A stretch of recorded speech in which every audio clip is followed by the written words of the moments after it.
The story begins with Sears, a man with a stern look who introduces himself as a person of unwavering integrity. However, he reveals that not long ago, he activated a mysterious system. A system notification pops up, explaining its strange and troublesome ability. Anyone Sears locks on to will have their deepest lust awakened. The scene cuts to a chaotic battlefield where human warriors are in a desperate retreat. They scream in terror, realizing they've been used as bait against overwhelmingly powerful demonic beasts.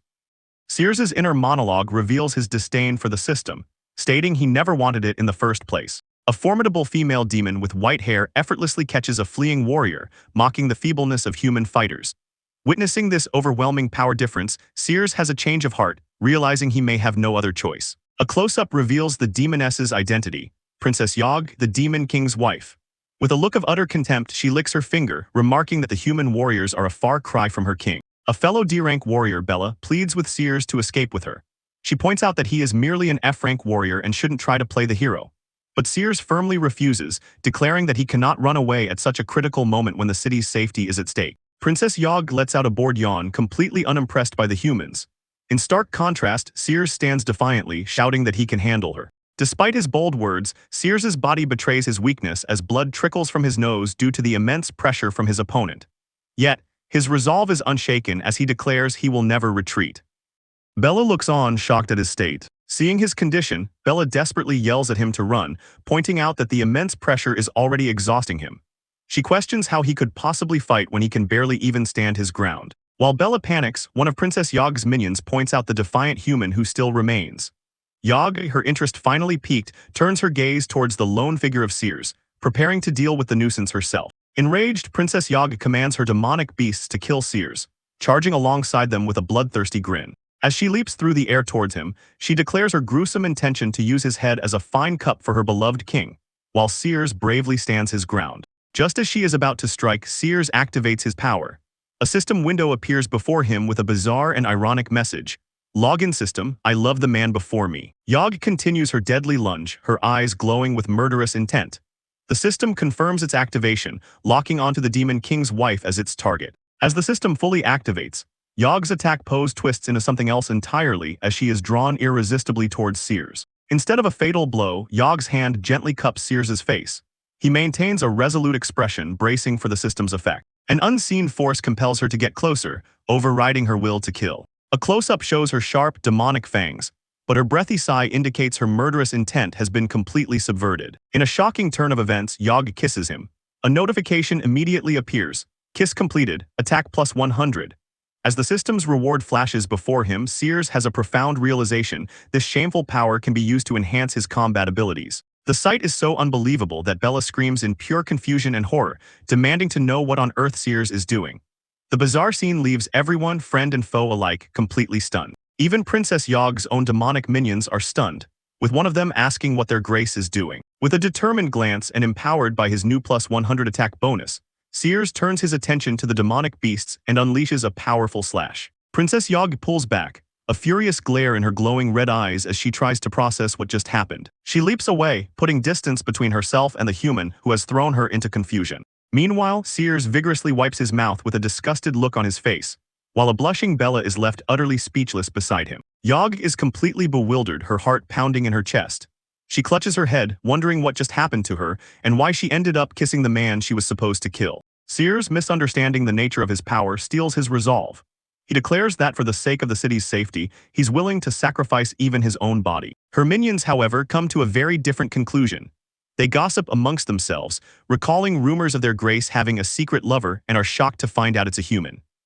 They hilariously misinterpret Sears's bravery as the composure of a man used to his lover's kisses. Hearing this, another demonic beast angrily silences them, furiously defending the princess's loyalty to the king and claiming that cheating is a detestable human trait. Flustered and blushing, Yog panics internally, determined that news of her kissing a human must never reach the king. She feels her heart racing, and a new system window appears, showing her lust index has risen to 15%. Trying to cover her embarrassment, Princess Yog once again orders her demonic beasts to kill the human, and they charge forward. Sears braces himself, ready to test his newfound strength against the oncoming onslaught. One of the large green-skinned beasts swings its massive axe down on Sears. With a determined roar, Sears swings his own sword, infused with his new power, to meet the attack head-on. He manages to block the devastating blow, but the force of the impact reverberates through the air. To his dismay, he realizes the beast attack was so powerful that it shattered his sword with a single strike. Now disarmed, Sears finds himself surrounded by the demonic beasts as they press their attack. Another beast takes a wide swing, aiming to slice the vulnerable human in two. In a flash, Sears realizes that while his defense hasn't grown any stronger, his attack has increased by 100 points. He readies the hilt of his broken sword with renewed determination. Despite his broken weapon, Sears uses his enhanced power to expertly block and parry the beast's relentless attacks. As another beast swings its axe, Sears senses a different threat approaching at high speed. He hears the rustle of its powerful steps as it closes in. Whipping around, he swings his broken sword with all his might. His attack lands with a resounding thwack, sending the demonic beast flying backward. Bella watches in utter disbelief, shocked that an F-rank warrior like Sears could possess enough power to send one of the beasts flying. Sears smirks, feeling confident that his powerful strike must have cleaved the creature in half. However, the beast staggers back to its feet, revealing that the mighty blow only managed to scratch its tough skin. Sears realizes with a grimace that these demonic beasts are incredibly formidable. Suddenly, he senses another danger and whips around again. Before he can even recover from the last exchange, Princess Yog is already upon him, descending with a powerful diving kick aimed straight for his head. With absolutely no time to evade, Sears can only cross his arms in a desperate guard, bracing himself for the imminent, bone-shattering impact. The impact of her kick is immense, creating a powerful shockwave. The force is so great that it sends not only Sears, but also the nearby Bella flying backward. Seeing an opening, the demonic beasts begin to advance on the fallen humans. Princess Yog successfully pins Sears to the ground, and her minions cheer that she has subdued him. While Sears is pinned, one of the beasts lunges forward to deliver a final blow, causing Sears to panic. But suddenly, a long black pointed tail whips through the air with incredible speed. It's Yog's tail. In a shocking move, she strikes her own soldier, knocking his weapon away and stopping his attack on Sears. The beast is sent tumbling away. Princess Yog, the enemy commander, has just saved her opponent. Utterly confused by their grace's actions, the beast commander hastily orders his soldiers to stand down. He threatens death to any who disobey, trying to regain control of the chaotic situation. Yog rises, her face flushed and her eyes gleaming with a predatory light. She snarls that she will personally teach this human a lesson.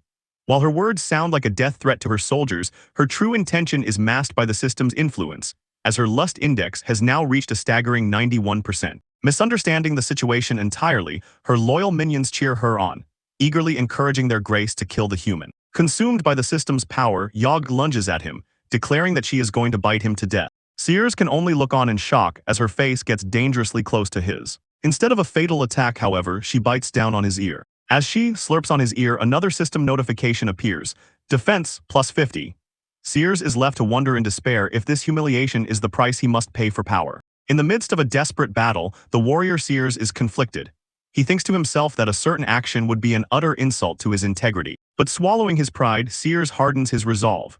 For the safety of the city's residents, he decides that such a minor personal insult is a price worth paying. Meanwhile, his opponent, the powerful demon Princess Yog, is in a state of utter confusion. A strange feeling washes over her as she finds herself acting intimately towards a mere human, questioning her own bewildering actions.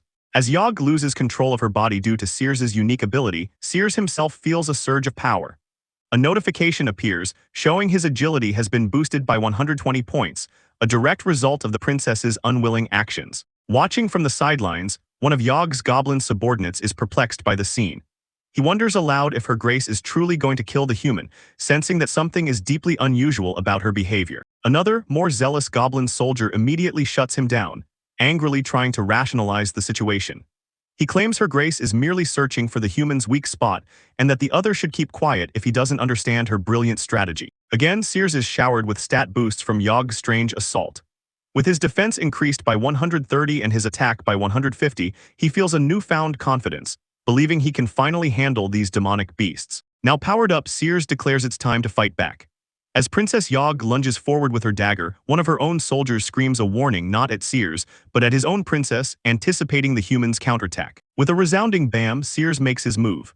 He decisively intercepts Princess Yog's strike, his armored gauntlet clashing against her blade, halting her attack in its tracks. Seizing the opening, Sears grabs the demon princess by her neck, attempting to overpower her.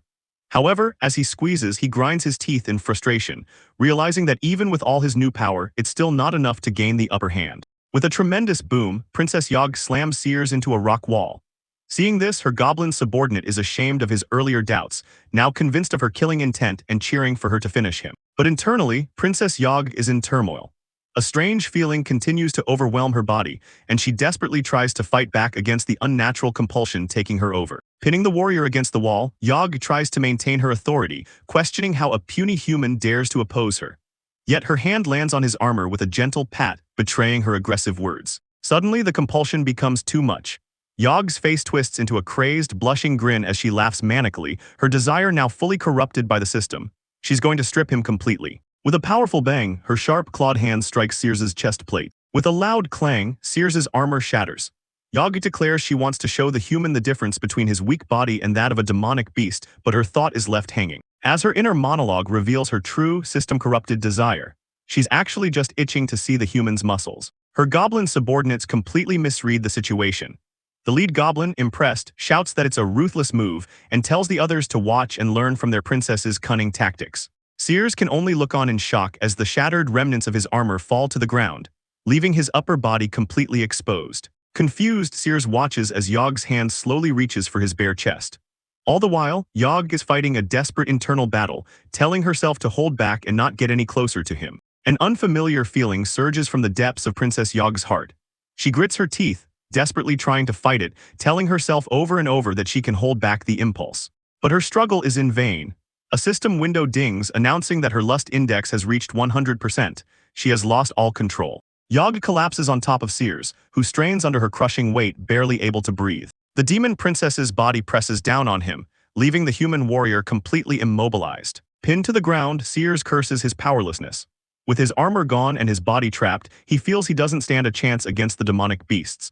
Watching from the sidelines, Sears's comrade, a young warrior named Bella, blushes beet red. She can't comprehend what she's seeing, wondering to herself if this bizarre spectacle can even be called a fight. Just as he's about to give up, Sears has a realization. For the safety of the city, there is only one path forward. He must sacrifice himself for the greater good. With newfound determination, Sears embraces his strange fate. "Come on," he yells, actively pulling the dazed princess towards him. He needs to increase his stats, his strength, no matter the cost to his dignity. The effect is immediate. A chaotic flood of system notifications erupts across the battlefield, leaving the goblin soldiers stunned as Sears receives massive boosts to his agility, defense, concentration, perception, and intelligence. The boosts continue to pour in, skyrocketing his endurance, magic, and attack power to unimaginable levels. The bizarre scene reaches a fever pitch of chaotic energy and raw power, a spectacle of absurdity on the battlefield. Suddenly, the chaotic scene is interrupted by the arrival of a hulking figure in menacing black armor, his presence silencing the battlefield. The armored figure drops his sword with a loud clang. He speaks one sorrowful phrase, "My dear." It is none other than Yog's husband, the Demon King Bartley. Bartley is frozen, forced to witness the most compromising scene imaginable. His wife, the demon princess, drooling over a half-naked human, seemingly lost in ecstasy. The Demon King looks on from a distance as his wife, still entangled with Sears, finally seems to notice his presence, uttering, "Your Majesty." Staring with glowing green eyes, Bartley can barely process what he's seeing. At the same time, a notification appears for Sears. The system has detected that Demon King Bartley has suffered a severe mental blow. This triggers a massive bonus for Sears. A new system window announces that all his bonus values will be doubled, and he instantly gains a level, bathing him in a golden aura. The Demon King's shock instantly turns into cataclysmic rage. He explodes in a violent green aura, screaming at the top of his lungs that he's going to kill Sears. Yog panics and tries to explain that it's all a misunderstanding. Sears, however, ignores the drama, coolly wondering if his newly doubled power level is enough to take on the enraged king. But Demon King Bartley is far beyond reason. He lets out a primal scream, his mind completely consumed by a singular, jealous fury. His rage boiling over, Bartley begins to vent his power on the battlefield itself, violently punching the ground and sending shockwaves of rubble flying everywhere. His tantrum over, Demon King Bartley focuses his rage, screaming, "Get away from her, bastard!" as he brings his massive sword down in a devastating arc, sending Sears flying. The force of the blow is so immense that the last remnants of Sears's leg armor are blasted apart, the pieces scattering into the air. Sears is slammed hard into the ground. His comrade Bella rushes to his side in a panic, crying out his name and asking if he's all right. With Bella's help, Sears struggles to sit up. Though he took a direct hit from the Demon King, he grits his teeth and insists that he can still hold on. Looking back at his foe, Sears is in awe of the Demon King's power. He realizes Bartley closed the distance instantly and possesses an unbelievably high level of attack power. The focus then shifts to a domestic dispute. The rank A Demon King Bartley confronts his wife, reminding her that she had promised she wouldn't cheat on him again. Yaga trembles before her husband as he presses the issue, sorrowfully asking why she is doing this to him again after her last promise. In a shocking turn, Yog's demeanor flips from fear to fury. She screams at Bartley, blaming him entirely for the situation and demanding to know why he was so late. This absurd accusation leaves the mighty Demon King utterly speechless, able to do nothing more than stammer a confused, "huh." And he isn't the only one. The bizarre logic of the princess has left everyone on the battlefield, down to the last goblin, completely and utterly bewildered. Yog presses her bizarre offensive, insisting that it was because he came late that she almost went down the wrong path. She turns his anger back on him, leaving the mighty king stammering. Getting right in his face, the princess aggressively demands to know what could have possibly taken her king so long to arrive. In an instant, the fearsome demon king is reduced to an apologetic husband. He explains he was dealing with other humans, promising his angry wife that he's sorry and it won't happen again. The goblin soldiers, watching this domestic dispute, are deeply moved. One praises the king's willingness to apologize, while another is so intimidated by the complexities of love that he vows to stay single. A third is inspired to confess his feelings the next day. Seeing his chance amidst the chaos, Sears decides it's time to go. He knows the Demon King is completely out of his league and that his only option is to quietly slip away while their attention is elsewhere. As Sears and Bella make their escape, the demon royal couple continues their argument in the background. Bella warns Sears about Yog's wrath, and they quickly check on each other's injuries before pressing on. Yog has now shifted to playing the victim, crying crocodile tears about how a human was shamelessly seducing her. Completely duped, Bartley comforts her, agreeing that the human Sears should take all the blame. Now convinced he's defending his wife's honor, Bartley's rage returns, directed solely at Sears. He declares his intention to kill the human, turning to his wife for her permission. With a sly smile, Yog holds her husband's arm and eagerly gives him her blessing. She pours on the flattery, assuring him that he is her one true love and she could never fall for another man. As Yog continues to praise his domineering demeanor, Bartley finally spots the two humans making a run for it. He immediately turns his rage on his soldiers, roaring at the fools for why they didn't stop them. One of the goblin soldiers attempts to defend their inaction, explaining to the king that Princess Yog herself had ordered them to stay out of it. Furious at their incompetence, Bartley screams at the brainless fools and takes matters into his own hands, launching himself toward the escaping humans with explosive force. Sears and Bella run for their lives, the terrifying whoosh of the Demon King rapidly closing the distance behind them. With a tremendous bam, a massive attack tears up the ground right behind them. Sears and Bella turn to face their pursuer, bracing for impact as he arrives. Bartley lands, shoving Bella aside effortlessly.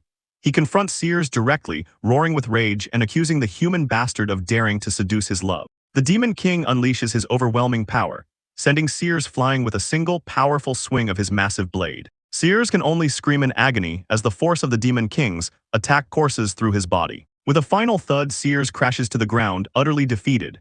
From a distance, Princess Yog watches, a hint of surprise on her face. Gasping for breath on the ground, Sears realizes the terrifying truth of his situation. He feels his ribs are broken, he can't defend against the Demon King's attacks, and he's too slow to even track his movements. Even with his power-up, he is completely outmatched. Looming over the fallen warrior, Demon King Bartley shows no mercy. He brings his sword down again and again in a furious barrage, intent on pulverizing the human who dared to touch his wife. Enveloped in a violent green aura, Demon King Bartley raises his sword for the final strike, roaring that he will tear Sears apart. On the ground, Sears can only hold up his own tiny blade in a futile gesture of defense. As the killing blow descends, the Demon King's face is a mask of pure fury. He screams out the reason for his rage, declaring that this is the price Sears will pay for seducing his wife. In a moment of desperation, the protagonist Sears makes up his mind. With no other options left, his only path forward is to keep leveling up, no matter the cost. As the formidable demon Princess Yog charges at him, Sears activates his unique ability. A notification appears before his terrified eyes. System lock. A loud slap echoes through the battlefield. A sharp, clawed hand strikes with immense force. The hand belongs to Princess Yog, but her target isn't Sears. She strikes her own husband, the Demon King Bartley, who was about to finish Sears off. "Don't hurt him," she yells, much to everyone's confusion. Demon King Bartley is left utterly speechless. Having just arrived to find his wife in a compromising position with a human, he is now being slapped and scolded by her for trying to kill the very same man. His shock quickly turns to rage. Bartley takes a heavy, earth-shaking step forward, his killing intent now focused entirely on Sears. Sensing his chance amidst the chaotic marital dispute, Sears makes a bolt for it. He dashes away, questioning why the demon princess would protect him but not wasting a second of the opportunity. Yog continues her bizarre act, taunting her dumbfounded husband. "My dear, so you do care about him," she says, sarcastically twisting the situation and further infuriating the jealous Demon King. As Sears flees, a notification window brings welcome news. Demon King Bartley's rage and confusion have dealt him a severe mental blow, causing Sears to level up. However, sensing the immense danger, Sears knows a single level is not enough, and wisely continues to run for his life. But the situation is about to get even more complicated. The system's influence now takes complete control of Princess Yog. With her eyes glowing red with desire, she admits to herself that she's losing control and is dying to get her hands on the human's body, setting the stage for another intervention. As Demon King Bartley prepares to chase after Sears, his wife Yog grabs his arm. Now completely driven by the system's power, she desperately tells her husband not to go after the human. "You just said I was your one true love for this life," she exclaims, wanting Sears for herself. Bartley, confused and enraged by his wife's behavior, effortlessly shakes off her grip, sending her stumbling back. Free from her husband's grasp, Yog gives in completely to her artificial desires. "I don't want to suppress my desire anymore," she declares and launches herself through the air towards Sears. Sears looks back in terror as the demonic princess flies directly at him with a crazed look in her eyes, shouting, "I'm gonna let it out." With incredible force, Yog tackles Sears, pinning him firmly to the ground. From afar, a stunned Bartley watches as his wife lands on top of the human. More system notifications appear for Sears, granting him a massive plus 120 to vitality and plus 140 to concentration from the impact. Sears is completely overwhelmed, panting and blushing as his stats continue to skyrocket.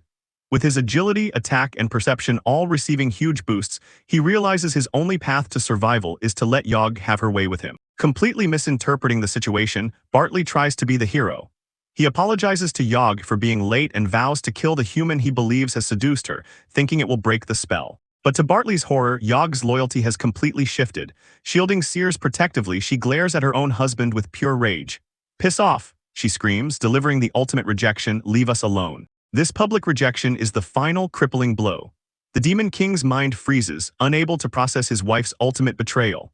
All rage evaporates, leaving only a mask of pure, uncomprehending shock as his sanity teeters on the edge. His wife's betrayal is the final blow. An immense power erupts from Demon King Bartley as he screams in denial. The shock is so great that a system window announces his mental world has collapsed, instantly granting Sears another 5 levels. Just then, Sears's companion, the warrior Bella, arrives on the scene. Seeing Sears pinned by the demon princess, she furiously charges forward, screaming, "Hands off Sears, you shameless demonic beast." Bella leaps towards the entangled pair, sword ready to strike. Realizing she's no match for Yog, Sears desperately yells for his friend to stay away. Annoyed by the interruption, Yog reacts instantly. Her long, sharp tail whips through the air as Sears shouts a desperate warning. Before Bella can react, Yog's tail snaps around her, completely neutralizing her attack in midair. With a flick, Yog slams Bella against a cliff wall. With the nuisance dealt with, she eagerly turns her attention back to Sears, an audible slurp escaping her lips. A sliver of Yog's true consciousness seems to surface. Panting heavily, she wonders how she became like this, feeling as though she has lost herself to this overwhelming desire. She continues to question the feeling, acknowledging that deep inside this forced compulsion, she can sense something else. A hint of joy. To her own shock, a part of her is actually enjoying this situation, and she can no longer deny it. The scene cuts back to Bartley, who witnesses his wife's look of pure joy. For the Demon King, this is an unacceptable reality. The sight shatters his sanity and he roars in defiance of what he sees. "Lie, it's all a lie." His denial turns into pure rage. "I won't accept it," Bartley screams, his voice filled with hatred as he curses his wife. Unleashing his fury, the Demon King smashes his fist into the cliffside, sending a shockwave of force and debris everywhere. Finally focusing his rage, Bartley raises his enormous sword, which glows with a venomous green energy. "I'm gonna kill both of you," he bellows, bringing the blade down upon his wife and the human. The whistle of the descending blade cuts through the air, and the imminent danger seems to momentarily snap Yog out of her trance. Acting on pure instinct, Yog dodges at the last second, narrowly avoiding the devastating attack. The massive sword stops dead in its tracks with a loud clang, hovering just inches from Yog's head. She pauses, looking up at the blade in confusion. As if compelled by an outside force, a command tells her to turn around. The truth is revealed. Bartley is stopping his own sword. Despite the betrayal and rage, he can't harm the woman he loves. "I still love her," he cries out in anguish, even as she continues to assault Sears below him. The warring emotions become too much to bear. The desire for revenge clashes with his profound love until something inside the Demon King finally snaps. A sharp cracking sound echoes as his very psyche begins to shatter under the strain. With his mind shattered, the Demon King's control over his own immense power vanishes. His grip loosens, and his massive sword clatters to the ground, a symbol of his complete mental collapse. He is defeated not by an external foe but by his own heart. As Bartley kneels in defeat, a volatile green energy builds within his armor. A system notification delivers a dire warning. The Demon King has completely collapsed and is about to self-destruct. The sight of her husband about to explode finally snaps Yog out of her lust-driven haze. "Bartley, what are you doing?" she yells, genuinely concerned.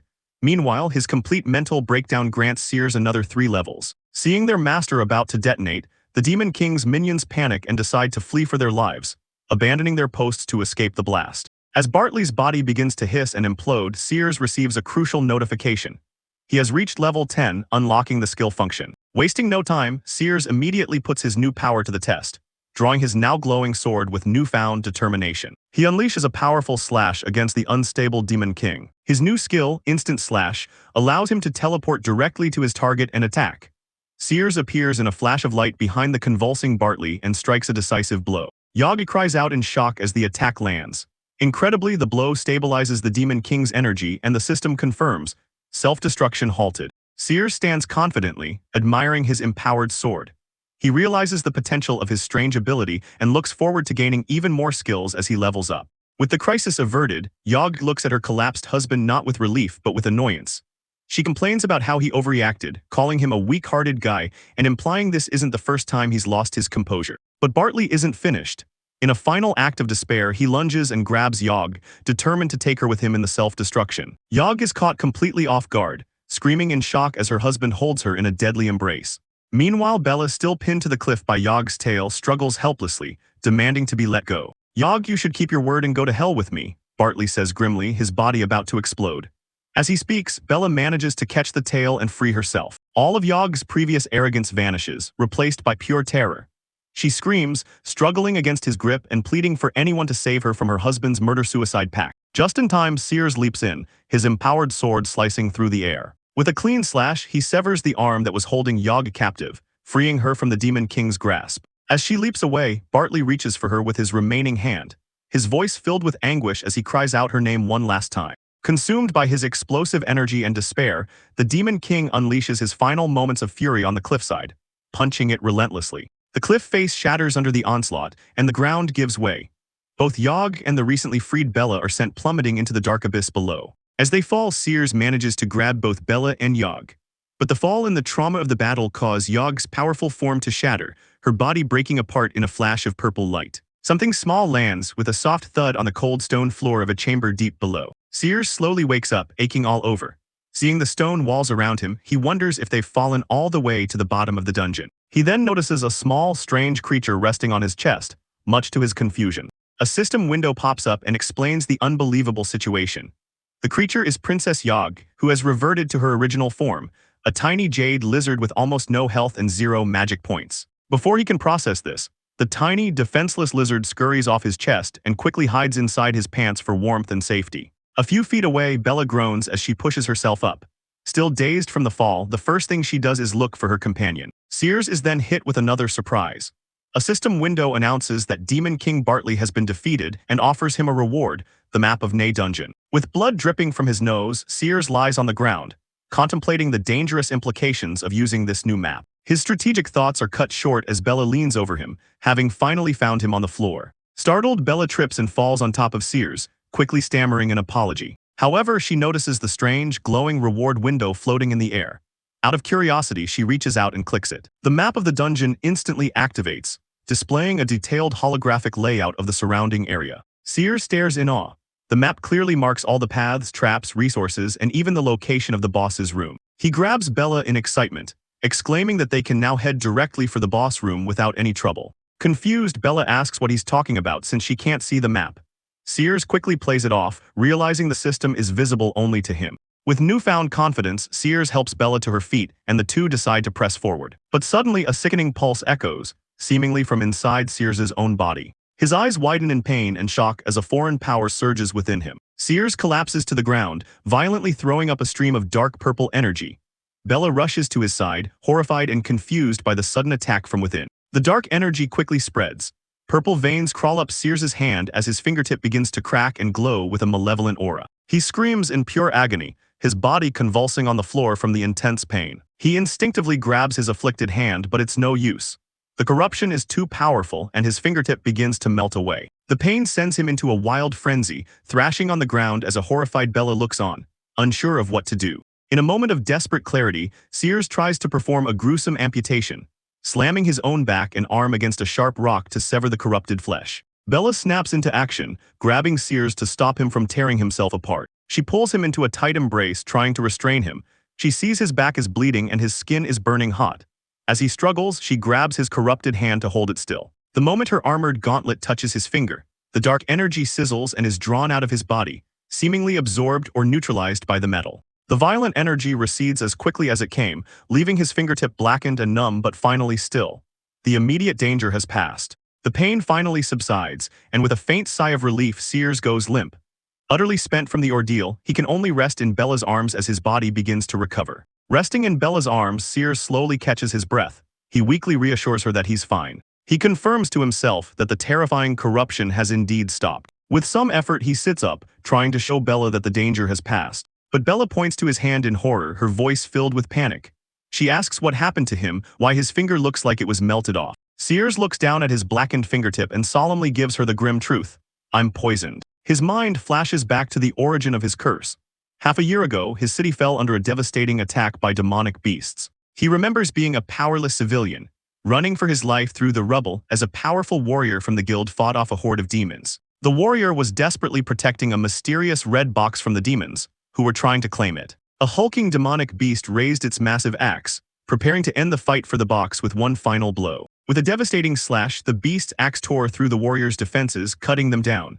The battle for the box was lost in an instant, and the raw power of the blow radiated outwards. The sheer force of the demon's attack created a massive shockwave, sending the powerless Sears flying through the air. He was thrown across the street, landing hard amidst a pile of rubble and debris. Injured and trapped, all he could do was hide and watch the terrifying scene unfold. The demon held up the box, but the warrior's last stand had managed to damage it. A strange, dark purple liquid began to drip from a crack in its surface. Suddenly, the liquid vaporized, and a gruesome, bloody rain began to fall from the sky. From his hiding spot, Sears was overwhelmed by a pungent, nauseating smell. In the distance, the demonic beasts began to scream as the rain touched their skin. The rain was terrifyingly corrosive. The body of the fallen guild warrior began to melt and dissolve as soon as it made contact. Even the powerful demonic beasts weren't immune. The axe-wielding monster shrieked in agony as its own body started melting away. Buried under the rocks, Sears was spared a direct hit from the corrosive rain, but it wasn't enough.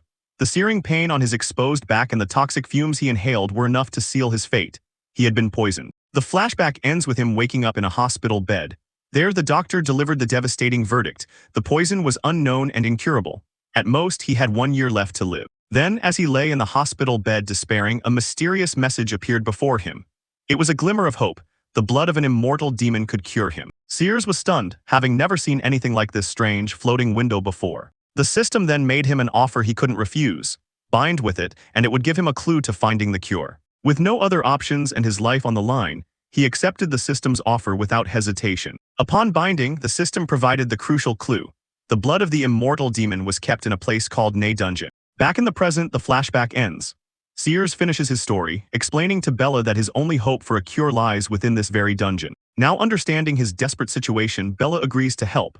Using the map, Sears finds a nearby room with supplies and they head off together. They walk through the massive, destroyed chamber they landed in, heading towards their first objective. Meanwhile, in another part of the dungeon, a heavily armed squad of warriors moves in tight formation down a long, eerily quiet hallway. The silence is shattered by a sudden crack from the ceiling.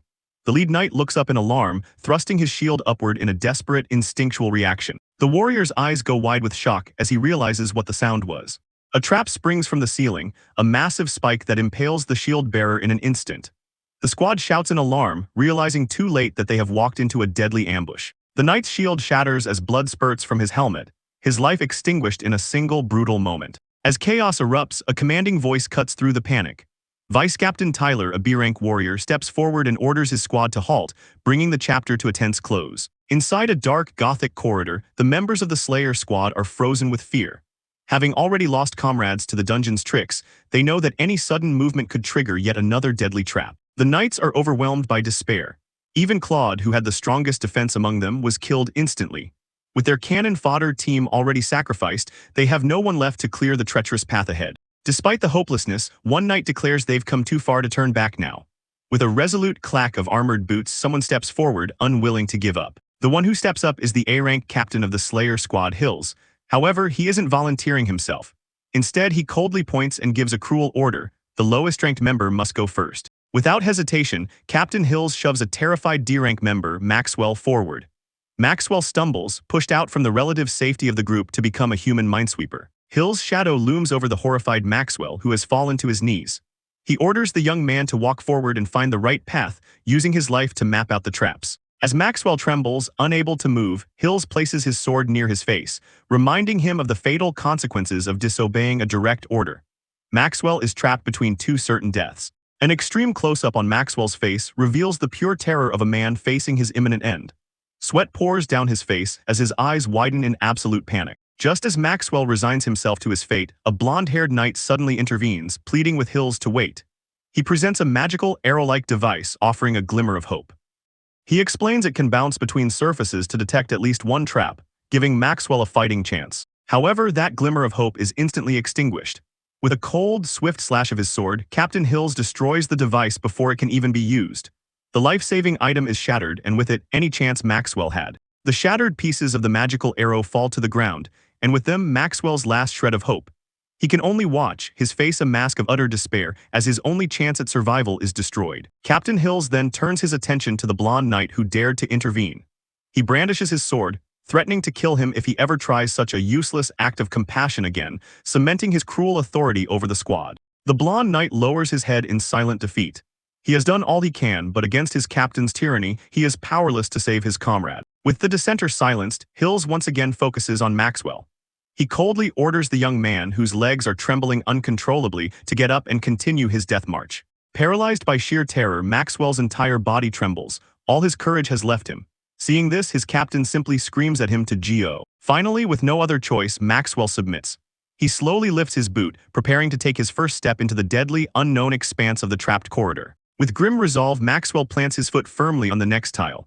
The heavy step echoes through the hall, each sound marking a gamble with his own life. He survived. Maxwell lets out a shaky breath, sweat pouring down his face.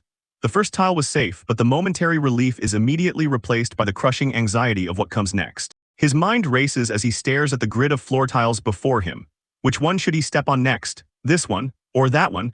Every potential step is a gamble, and the mental strain of the decision is immense. Seeing Maxwell hesitate, Captain Hills shouts impatiently from the back of the room.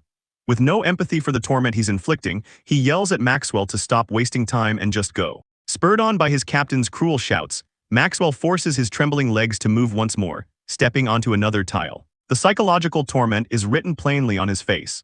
He's drenched in sweat, his features twisted in a mask of pure anguish as he endures the slow torture. He takes another heavy step, and miraculously he's safe again. In the background, Captain Hills watches impassively. Maxwell pants, catching his breath after another successful gamble.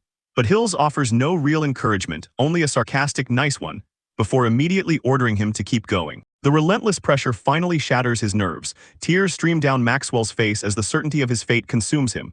"I'm gonna die, I'm definitely gonna die," he gasps. His mind snaps.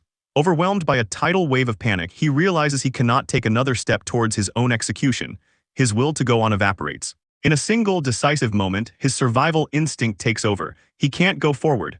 With a soft rustle of his armor, he begins to turn. All discipline is gone. Maxwell makes a frantic bolt for safety, screaming that he doesn't want to die and just wants to go home. But in this place, retreat is not an option. The moment Maxwell turns to flee, his act of defiance triggers a trap.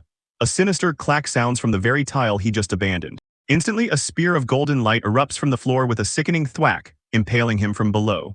The force of the blow lifts him clean off his feet, his life extinguished in a flash. The rest of the squad watches in sheer horror. Maxwell's death reveals a terrifying new truth.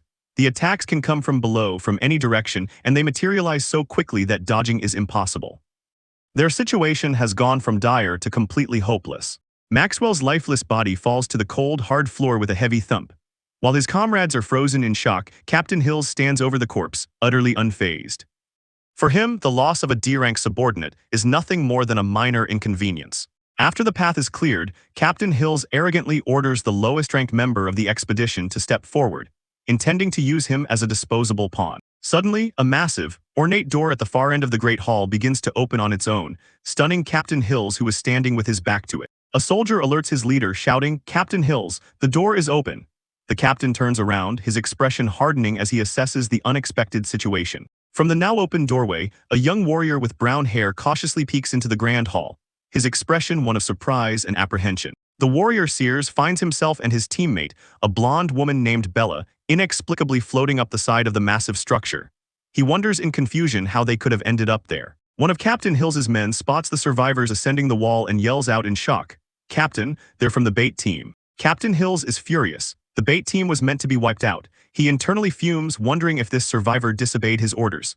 Meanwhile, another soldier cries out in relief, "Bella, thank God you're all right." His face contorted with rage, Captain Hills screams at the lone survivor, his voice echoing in the hall.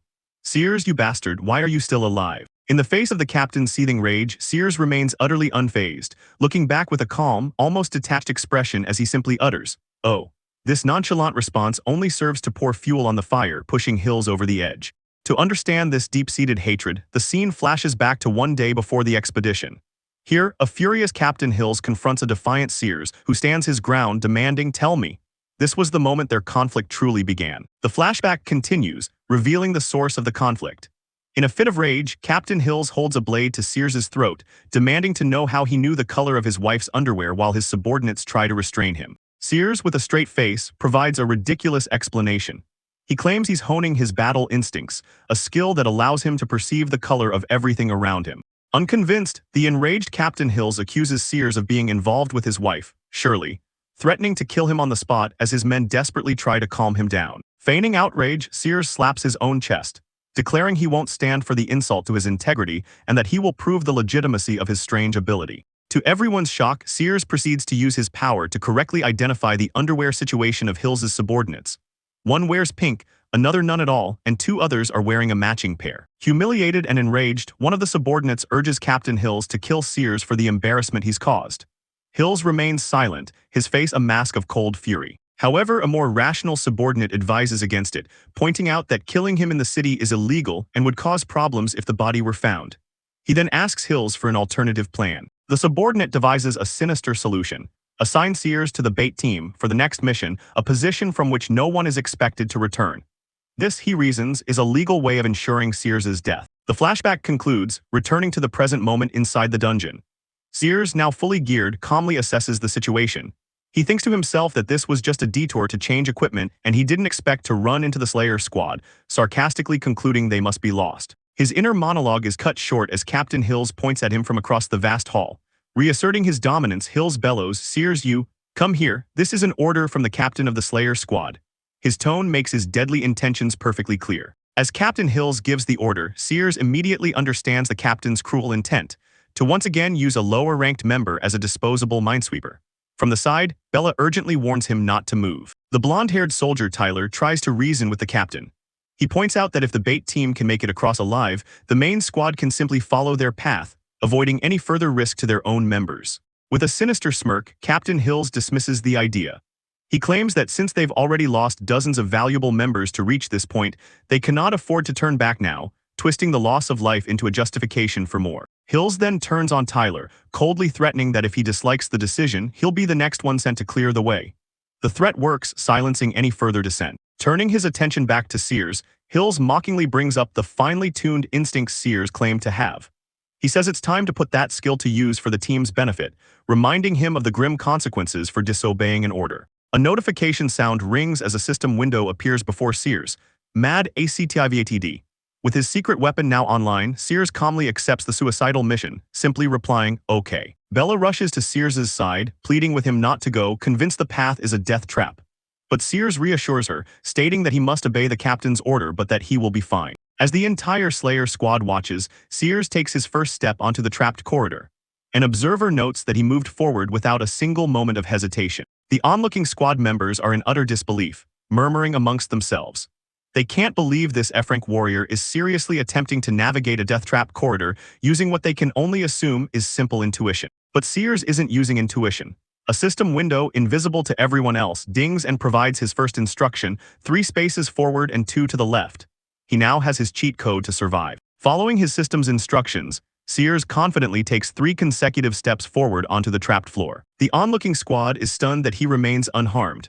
Captain Hill scoffs, attributing it to dumb luck, and grimly predicts that his fortune won't last much longer. Perfectly executing the system's command, Sears then pivots, preparing to take 2 steps to the left. His sudden change in direction sends another wave of shock through the squad members, who can't believe he's still moving, and more importantly, still alive. As his foot lands, one of the soldiers panics, thinking a trap has finally been triggered, but another quickly points out that he's still safe.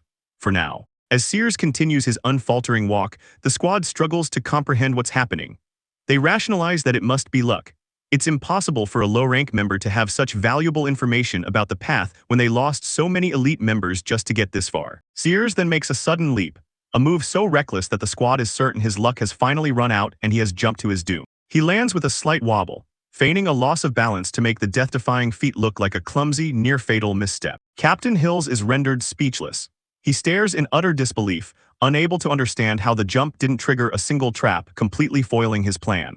Once again, the system chimes in with a new, simple instruction for Sears's next move: 5 spaces forward. Following the system's guidance, Sears continues his steady pace, knowing he is just a few steps away from clearing the deadly corridor. The Slayer squad watches in stunned silence.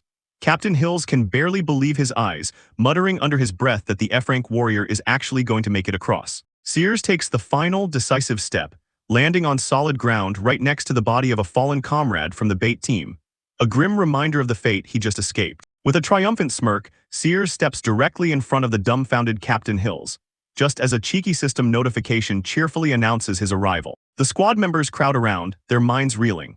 They can't accept what they've just witnessed, still debating whether he survived by sheer luck or if he genuinely possesses some kind of intuitive trap-sensing ability. Looking Captain Hills dead in the eye, Sears smugly repeats his earlier excuse, stating that his training is what got him through, and pointedly adds that he has nothing to do with Hills's wife, Shirley. Humiliated and enraged, Hills snaps and swings his sword at Sears.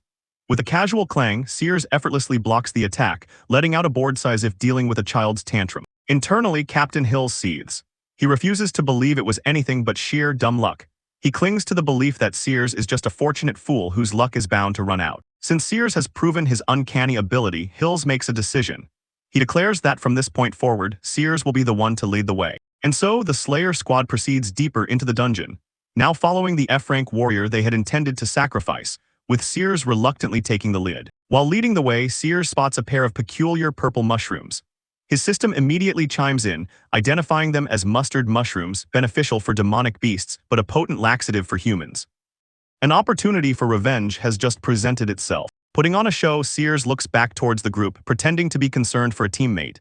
He quietly muses to himself, "Is she hungry? Maybe I can get some mushrooms for her." With his plan in motion, Sears reaches down and carefully plucks the 2 mustard mushrooms from the stone floor. He then begins an elaborate act, sniffing the mushroom and drooling as if it were the most delicious thing he'd ever seen. He wonders aloud if, despite it being inedible, maybe just a little lick would be okay. The bait is taken. Captain Hills walks up behind the crouching Sears and aggressively demands to know what he is holding. Sears innocently replies, "Mushroom," before Hills slaps his hand away, yelling, "Give it to me." As Sears feigns reluctance, Captain Hills snatches the mushroom and greedily shoves it into his mouth, arrogantly declaring that all resources found within the dungeon belong to him and his Slayer squad. While chewing, Hills menacingly pokes Sears in the chest, reminding him that he can't take anything without permission before ordering him back to the front of the line. Suddenly, Sears's demeanor completely changes. He becomes enthusiastically obedient, vowing to follow the captain's orders without question. This abrupt shift in attitude makes Hills suspicious. Meanwhile, at the back of the group, a healer tends to Bella's injuries. The vice-captain, Tyler, apologizes to her, saying he didn't know she was assigned to the ill-fated bait team and that he could have had her reassigned. Bella looks down, solemnly confessing, "I volunteered for that team." Tyler reacts with utter shock, unable to understand why she would willingly join a suicide squad. The reason for her decision becomes clear as she recalls a recent moment. Sears, using his uncanny knowledge, pointing out the correct path to the final boss, proving he knew more about the dungeon than anyone else. She chose to follow him. Back in the present, the healer finishes her work on Bella. "I fixed your broken bone," she says. Bella quietly thanks her as Tyler looks on, still concerned. Tyler gets Bella's attention, his tone serious as he prepares to lecture her on her reckless decision. He explains the harsh reality of the guild's structure. The bait team is composed of the lowest-ranked members, used as nothing more than cannon fodder to clear paths. To him, joining that team to protect an F-rank warrior like Sears was a suicidal act. He pleads with her not to be so foolish again, urging her to stay by his side. As a high-ranking B-rank warrior, he insists that he is the one who can truly protect her. The scene cuts back to the front of the group, where Sears and Captain Hills stand before the final door. Sears declares it safe, but Hills, ever paranoid and cruel, orders Sears to be the one to open it, much to his shock. Hills taunts him, stating he won't risk any of his capable team members, directly insulting Sears as disposable. He impatiently orders him to stop wasting time and open the door. With a decisive thud, Sears plants his hands firmly on the great door. The moment for his revenge has arrived, and all he needs to do is push. As the heavy door begins to give way, Sears glances back at the squad, his face a mask of serious intensity. "The door is opening, everyone stay alert," he yells, his voice deliberately sharp, ratcheting up the tension in the already nervous squad. Just as the tension reaches its peak, Captain Hills feels a sudden, violent rumbling in his stomach. The mustard mushroom is beginning to take effect. Seizing the perfectly timed moment, Sears shoves the heavy door open and yells, "Watch out for the traps." His warning sends a jolt of fear through the already on-edge squad. Sears steps alone into the darkness beyond the doorway, disappearing from the squad's sight. The rest of the Slayer squad draws their weapons, bracing for an attack. They shout warnings to each other, fully expecting a monster or a volley of arrows to erupt from the darkness. But instead of a monster, a strange, foul odor drifts out from the captain's direction. A nearby soldier sniffs the air in confusion.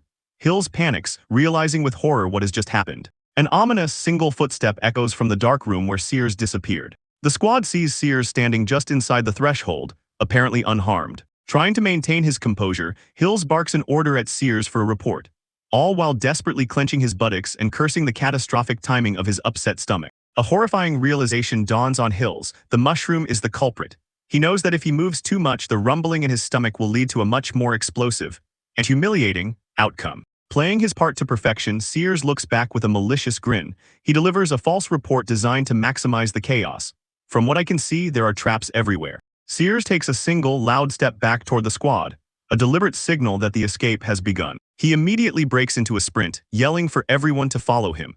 In the background, a panicked Captain Hills shouts a contradictory order to walk, not run, a command born of pure, desperate self-preservation. Sears's feigned panic works perfectly. The entire squad begins to flee, completely confused. They have no idea what they're running from, only that the act of running itself means they must be in danger. The jostling from the panicked run proves to be too much for Captain Hills.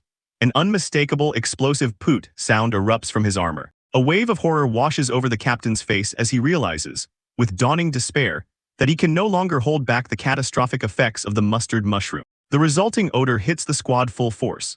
In their heightened state of alert, they immediately mistake the smell for a deadly trap, shouting that they've sprung a poison gas trap and must run. To save face, Hills leans into their delusion. Blushing with shame but desperate to hide the truth, he screams at them to run for their lives or they'll all be poisoned. After the chaos subsides and the air has cleared, Sears props himself against a wall, putting on a convincing act of being exhausted from the narrow escape. His act is cut short as a seething Captain Hills stomps over to him. Panting, Sears looks up to face the captain's barely contained fury. Hills grabs him, his face dark with suspicion. He accuses Sears of knowing what the mushroom did and deliberately inciting the panic. Sears, however, plays dumb, asking with feigned innocence what could possibly be wrong with the mushroom. Seeing the captain's distress, Sears feigns concern, grabbing Hills's arm as if to steady him while calmly denying any knowledge of the mushroom's effects. One of the oblivious subordinates, thinking the captain is merely tired from the battle, brings over a large rock for him to sit on. This well-meaning gesture only adds to Hills's deep humiliation. His pride shattered, Hills explodes in rage. He violently kicks the helpful subordinate away and orders the bewildered squad to stop dawdling and move out immediately. His anger then swings back to its primary target. He confronts Sears, brandishing his sword and screaming, "And you." Hills threatens to kill Sears if he dares to run or pull any more stunts. Sears, however, simply smiles and agrees, his cheerful obedience further enraging the humiliated captain. As they proceed, the camera focuses on a single floor tile engraved with the image of a coiled serpent, hinting at a new type of danger. Sears calmly warns his team not to step on the engraved tile. Unseen by the warriors, a monstrous, dormant beast stirs in the darkness below the floor, disturbed by their presence. Now in a large, open cavern, Sears continues to lead the way, pointing towards their final destination. Shadows move in the darkness around them. The glowing red eyes of giant, monstrous creatures, a huge serpent and a scorpion-like beast, watch the squad as they pass. A new warning flashes from Sears's system: "Do not touch."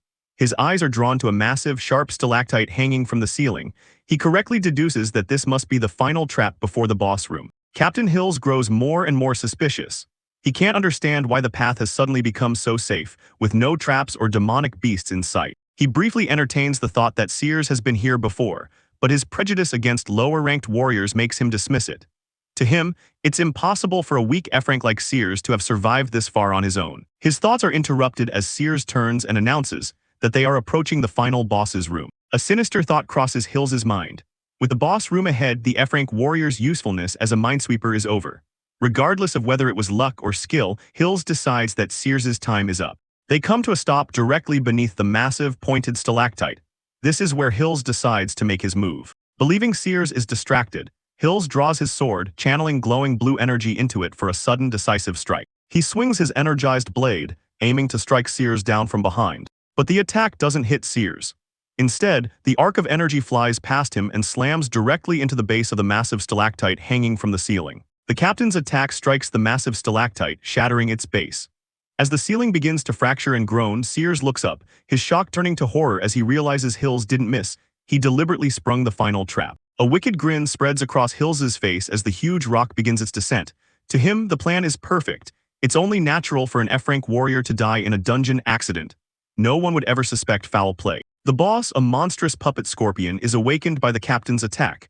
Its massive tail slams down, and Sears barely manages to dive out of the way. The creature's stinger shoots forward like a spinning projectile, a blur of dark energy. The force of the attack knocks Captain Hills's sword from his hand, and he catches it with a look of pure shock. Before he can recover, the scorpion's massive tail whips around and slaps Hills with tremendous force, sending him flying across the cavern as his squad members cry out his name. The newly awakened boss continues its rampage, slamming into the ground and sending the terrified squad members scattering. The monster's onslaught triggers a chain reaction, and the entire cavern begins to collapse. As massive boulders fall from the ceiling, Sears realizes with horror that the whole chamber is coming down. Sears desperately scrambles for cover as the cave-in intensifies, trapping him amidst the falling debris. Captain Hills, having survived the initial blow, picks himself up from the rubble. His only thought is of his own survival, relieved that he managed to block the worst of the attack with his sword. The dust begins to settle, revealing Sears trapped and isolated behind a wall of fallen rock. As he assesses his hopeless situation, a calm, cold voice cuts through the silence from above. Why is there still a human here? Looking up, Sears is met with the sight of a mysterious woman with pointed ears descending gracefully from the darkness.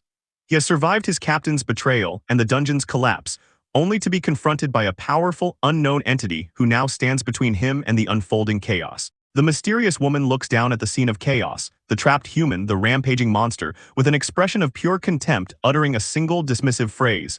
So disgusting. The scene shifts to the other side of the rubble, where the rest of the Slayer squad has engaged the puppet scorpion.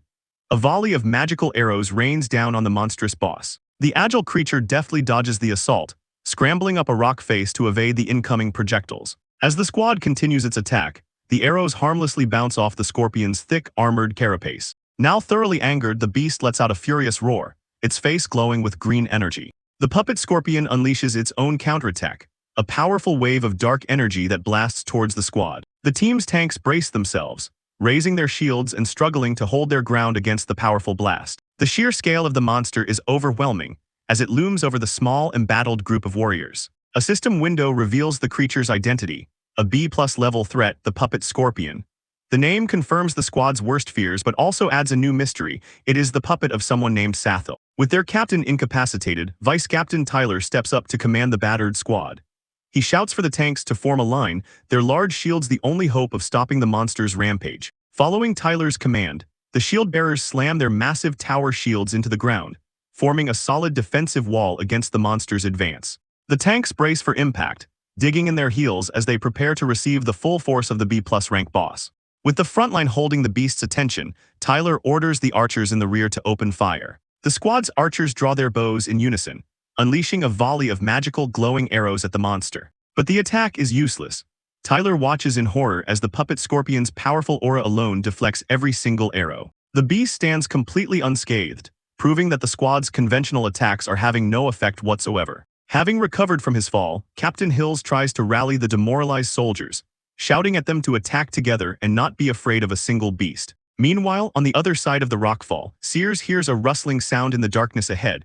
wondering if he's about to face another monster alone. His question is answered by a flash of light from the darkness, as a sharp projectile is launched directly at him at incredible speed. Sears dodges back but not fast enough. The projectile, the scorpion's stinger, misses his body but slams into the ground, its sharp point piercing his cloak and pinning him against the wall of rubble. Pinned against the wall of rubble, Sears examines the sharp appendage that has him trapped. The rock behind him cracks under the immense pressure, yet his focus is purely analytical as he tries to understand the nature of the beast, wondering aloud, is this the tail? Continuing his lone advance through the dungeon, Sears is suddenly ambushed. A massive purple-armored scorpion puppet lunges through the air, its sharp tail poised to strike. The puppet's head is shown up close, its menacing eyes glowing with a toxic green light as it lets out a deafening howl that reverberates through the cavern. Sears, unfazed, dodges the initial assault and retaliates with incredible speed. He unleashes a powerful attack that clashes violently against the puppet's armored body. The sheer force of the impact sends Sears sliding back, his armored boot grinding against the stone floor as he expertly manages the recoil. Instead of retreating, Sears closes the distance. He takes a firm step forward, seemingly preparing to face the giant puppet in close-quarters combat. With a look of fierce determination, Sears draws back his fist, channeling his power. He yells out, declaring the strength of his next move, a punch with 3,190 attack points. Wham! Sears's fist smashes into the scorpion puppet's chest with immense force, creating a powerful shockwave of energy upon impact. The punch is so devastating that it tears straight through the puppet's armored shell. Sears emerges on the other side as the monster's body begins to shatter from the inside out. The battle is over in an instant. The scorpion puppet's segmented tail hits the ground with a dull thud, its connection severed as its body disintegrates. A final clang echoes as the lifeless tail settles amongst the scattered metal fragments. But the silence of victory is short-lived, as Sears's fight is far from over. Just as Sears stands over the remains of his foe, a voice echoes from the darkness above. It condescendingly congratulates him for smashing one of the scorpion puppets in a single blow. Breathing heavily, Sears knows he can't waste energy on pointless battles. His priority is the antidote in the boss room. He has a map and plans to find a detour to escape this new, unseen threat. The puppet's master reveals herself. A status window identifies her as Sathil, and a level demonic beast. She remarks that it doesn't matter her puppet was destroyed, as she was going to throw away anything touched by disgusting humans anyway. Sathil looks away with contempt, casually mentioning that she had wanted the puppet to rip his head off. But now she'll have to do it herself. Sears is taken aback, realizing he's facing a high-level demonic beast.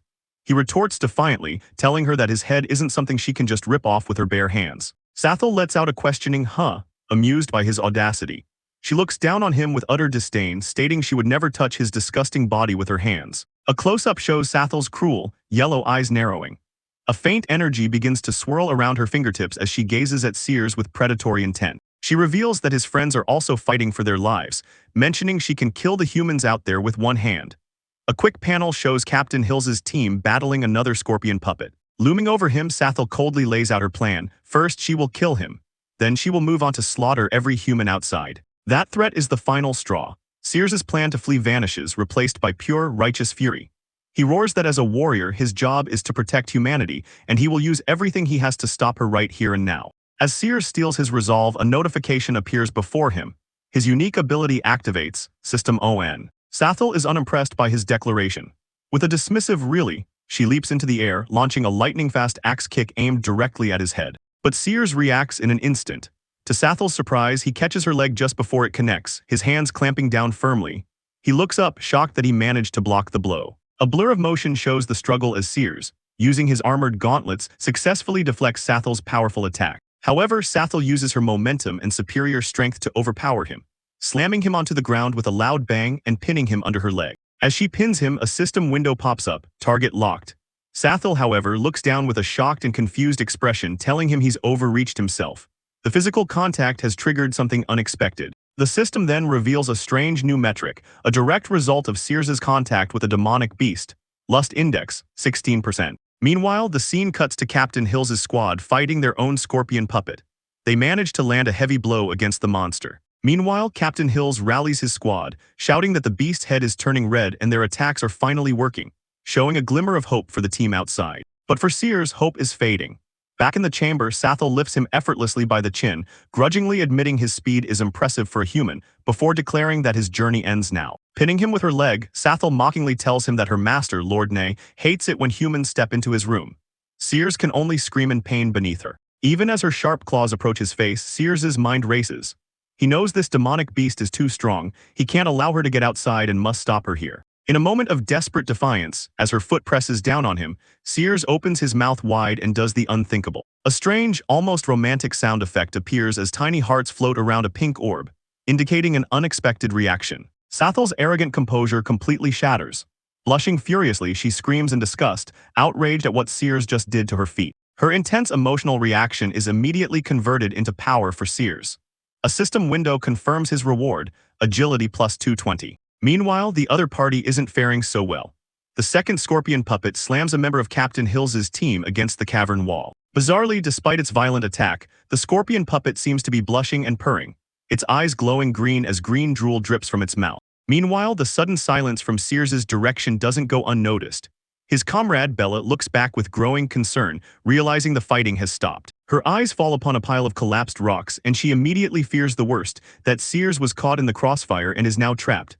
Her expression hardens as she makes a swift decision. I have to get him out. Bella calls out to her comrade Tyler, telling him to cover her. She's going to get Sears out of the rubble. Ignoring Tyler's pleas for her to wait, Bella rushes headfirst toward the rockfall where she believes Sears is trapped. As she runs, she calls out to the pile of rocks, telling the supposedly buried Sears that she's here and he's going to be fine. The scorpion puppet is quick to react, abandoning its fight with the others to intercept the charging Bella. But before the puppet can reach her, Captain Hills intervenes, protecting Bella with a powerful descending slash of his own. Hills unleashes another skill, a blindingly fast circular slash that arcs through the air with brilliant blue light. His powerful attack connects with the puppet's armor, but it only produces a loud clank, failing to cut through its tough exterior. Hills digs his blade in, the puppet's armor crackling under the immense pressure.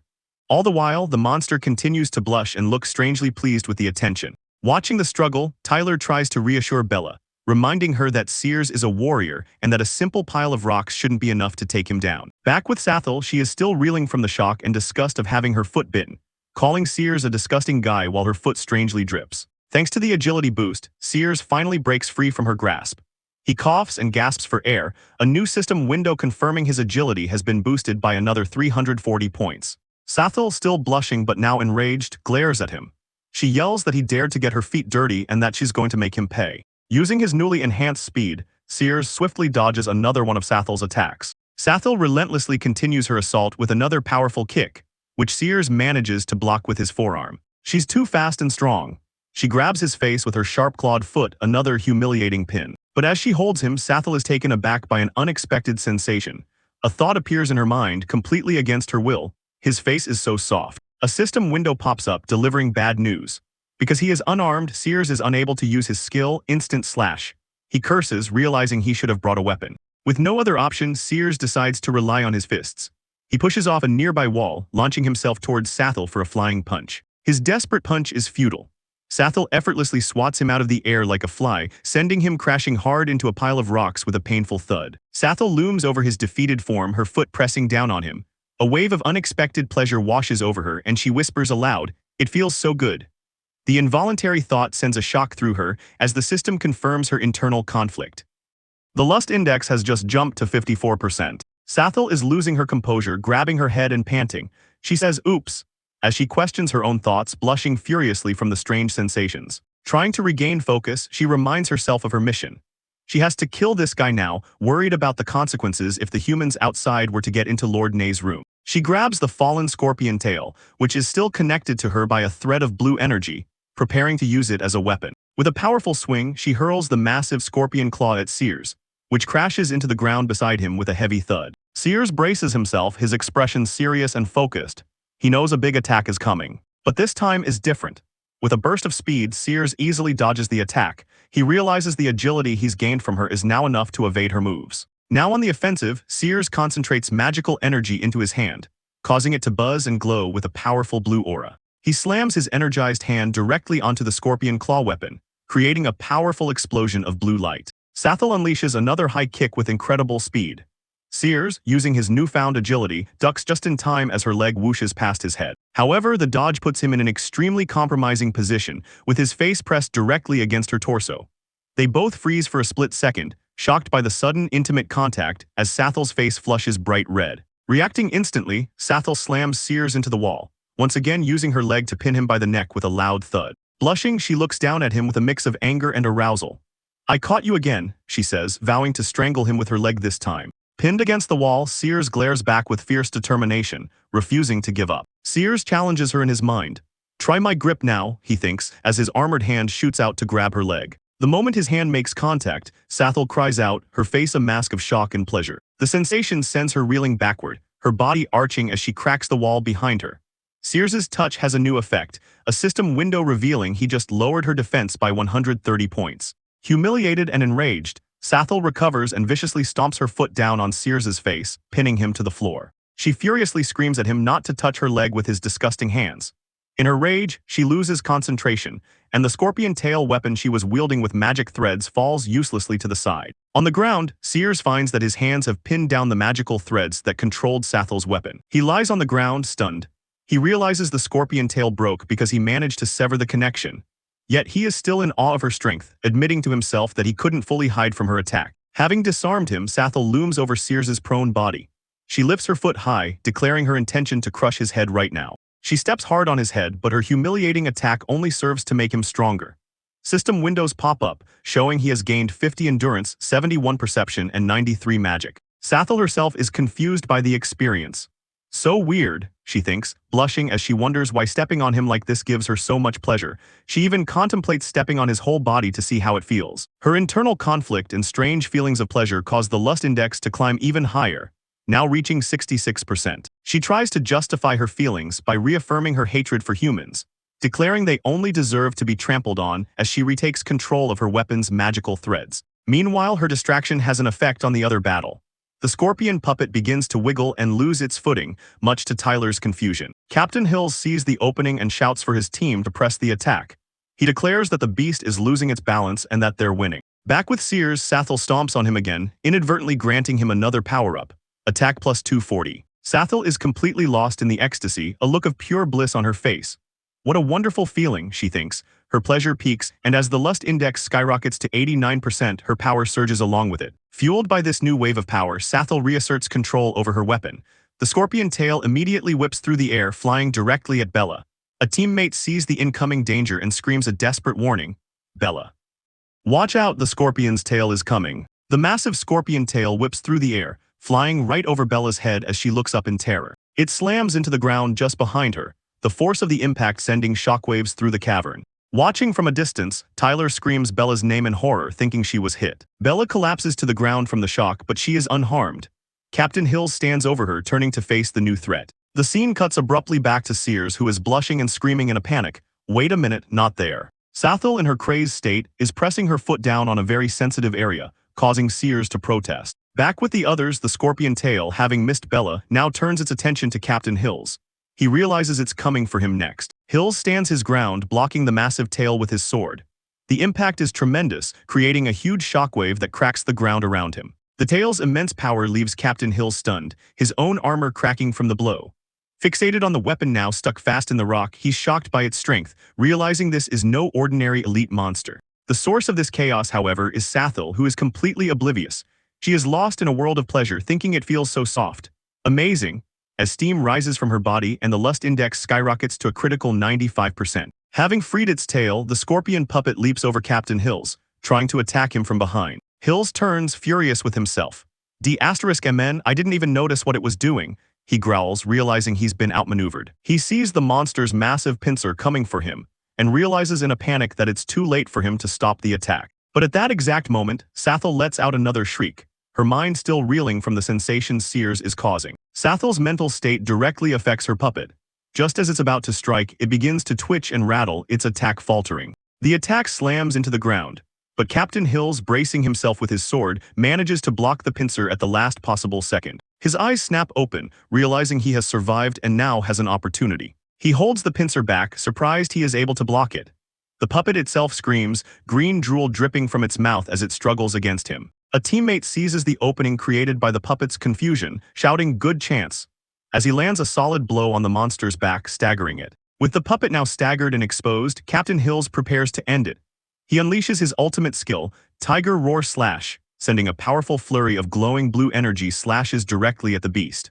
The powerful slash slams into the demonic beast, stopping its charge completely with a deafening bam. Hills's attack sends the monster flying, crashing to the ground in a heap.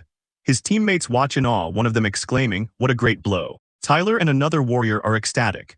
They cheer for their captain, amazed that he knocked the beast down with a single blow and proudly reminding everyone that Hills is an A-rank warrior. Simultaneously, Sathel's pleasure reaches its absolute peak. She lets out a final ecstatic cry as the lust index climbs to a critical 98%. On the other side of the cavern, the scorpion puppet howls in pain on the ground, green drool dripping from its mouth. The warriors are completely won over, their faith in their captain absolute. They believe that as long as Captain Hills is around, they have nothing to fear from any demonic beast. Captain Hills, however, is smugly thinking to himself. He finds it odd that the demonic beast doesn't seem very strong, and he's confident that he can easily win. Suddenly, Sathel yelps as a sharp pain shoots through her foot, causing it to slip. The puppet mirrors its master's pain, letting out a screech and digging its claws into the stone floor as it crackles with energy. Seeing the beast struggling, the arrogant Captain Hills steps forward. He tells his team to stand back, declaring that he'll deal with it himself to show them the power of an A-rank captain. Sathel herself is in turmoil, blushing as she wonders what's wrong with her and why she's doing these things to a mere human. Panting heavily, she tries to tell herself to calm down, but her body and mind are clearly not listening. Beneath her, Sears can feel his armored gauntlet starting to crack under the pressure. He thinks about her incredible agility and worries that if this continues, his body will break down completely. Even while blushing from the humiliation, Sears screams back in defiance, yelling that he won't give in. To silence his defiant voice, Sathel does the unthinkable and shoves her entire foot into his open mouth. Sears can only make muffled sounds as a bizarre kiss sound effect appears. Sathel leans over him, telling the muffled Sears that she doesn't want to hear his disgusting voice. This ultimate act of humiliation results in the biggest power-up yet. Sears's eyes glow white as he receives massive boosts to his stats. Over 1,600 vitality, 2,000 concentration, and 2,100 endurance. Captain Hills's arrogance vanishes as the puppet, instead of collapsing from his ultimate skill, pushes back with renewed vigor. "D***, here we go again," he curses, realizing the fight isn't over. The source of the puppet's sudden resilience is, of course, Sathel. Panting and licking her lips, she's completely lost in the overwhelming sensations, inadvertently channeling a torrent of power into her creation. Hills's moment of arrogance is cut short as the beast retaliates, landing a solid blow that makes him cry out in pain. Not to be outdone, Hills unleashes another, more powerful unique skill, the divine rotary slash. His teammates recognize the move and watch in awe. The powerful spinning attack is too much for the puppet, which finally falls to the ground defeated. Hills stands over it victorious. His team erupts in cheers, praising their captain's strength as the beast screams on the ground. They urge him to deliver the final blow. Concurrently, Sathel lifts her foot off Sears, a string of saliva-like substance connecting them for a brief, strange moment. As his team celebrates him, Captain Hills boasts. He claims that while the beast may have been able to defeat them, it was far too weak for a warrior of his caliber. That strange substance from Sathel's foot provides Sears with one last monumental power-up, granting him thousands of points in defense, agility, and perception. Glowing with a sense of self-satisfaction after defeating the weakened puppet, Captain Hills can only think one thing: "I'm so awesome." Sathel is left panting heavily, her mind lost in a daze from the overwhelming afterglow of the sensations, completely unaware of her surroundings. Her daze is shattered when a deep, menacing voice booms from the darkness, calling her name, "Sathel." The voice echoes, demanding to know why it is so noisy outside. Sathel freezes, her look of pleasure instantly twisting into a mask of pure terror. A close-up on Sathel's eye shows pure terror. Her master, Lord Nay, has awakened. Snapping out of her daze, she immediately jumps off of Sears, leaving him on the ground. She lands with a bang, putting distance between herself and the human she was just toying with. Panting, she panics. "I'm screwed," she thinks, realizing she got lost in the moment and forgot Lord Nay's orders. She resolves to kill the humans quickly. Her expression hardens.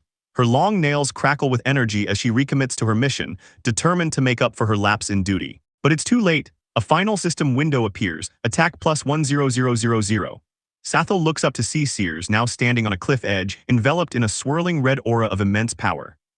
The tables have turned completely as he looks down on her and calmly asks, "Shall we fight on?" The purple-haired demoness, Sathel, trembles in fear. The man before her feels completely different now, exuding a creepy, oppressive aura that reminds her of the powerful Lord Nay. Staring in disbelief, a single thought consumes her mind. She has to fight this overwhelmingly powerful being. The prospect fills her with dread. The source of her terror is revealed. Sears, the protagonist, is now just a dark silhouette engulfed in a sinister red aura, his eyes glowing with menace. From Sathel's perspective below, he looks like a god of death. Overwhelmed by fear, Sathel abandons the fight and makes a desperate escape, scrambling down the rocky cliff face as Sears watches from the edge. As the rustling of her escape fades into the darkness below, Sears stands at the cliff's edge, confirming that his terrifying foe has fled. He considers giving chase but quickly decides against it. He has already used too much energy. His true target is the blood of the immortal demon in the boss room, and he can't afford to waste any more power. Meanwhile, the scene shifts. As a squad of knights cheer for their invincible captain from a clifftop, a lone female warrior with blonde hair plummets downwards. But she's not falling helplessly. With a powerful thud, she slams her armored boot into the cliff wall, expertly breaking her fall. Having landed safely, the blonde warrior is immediately met by a concerned comrade. "Sears, are you okay?" he asks, revealing her name. Recognizing her trusted ally, she exclaims, "Bella." Bella helps Sears up, his worry evident as he fusses over her and suggests calling the medical team. Brushing off the dust, Sears calmly reassures her anxious friend that she's really fine. While Bella and Sears have a quiet moment, their captain, Hills, watches from a distance. As Bella expresses his concern, Hills silently clenches his gauntlet in a fit of jealousy. Putting on a show for his subordinates, the arrogant Captain Hills rallies his men. He boasts that he will defeat the boss single-handedly, much to the admiration of his naive followers. But his inner thoughts reveal a cowardly and deceitful plan. Hills knows this is not a C-rank dungeon but a much easier D-rank. He plans to solo the weak boss, then lie to the guild to claim a larger reward and a fraudulent reputation, all for a quick promotion. Meanwhile, the demoness Sathel kneels before her master. She frantically reports that a powerful human, who was weak just moments ago, used a strange method to suddenly enhance his power. As Sathel urges him to be careful, the imposing figure of Lord Ney emerges from the shadows, rustling as he takes his seat upon his throne. From the darkness of his hood, the dungeon boss looks down and speaks his subordinate's name with cold, menacing authority. Sathel. Lord Ney commands her to look up. As she meets his gaze, he asks a simple, terrifying question: "What order did I give you?" Sweat drips down her face as she trembles and recounts her failed mission: "To watch the door and not let any creatures into your room." Lord Ney's piercing reptilian eye stares daggers at her. "Then what are you doing here?" he snarls. The question hangs in the air, a death sentence. Sathel is frozen, speechless with terror, unable to answer for her failure. Seeing the blinding light of an impending attack, Sathel cries out a desperate, last-ditch plea to her unforgiving master, her words trailing off as his punishment is unleashed. Her plea is ignored.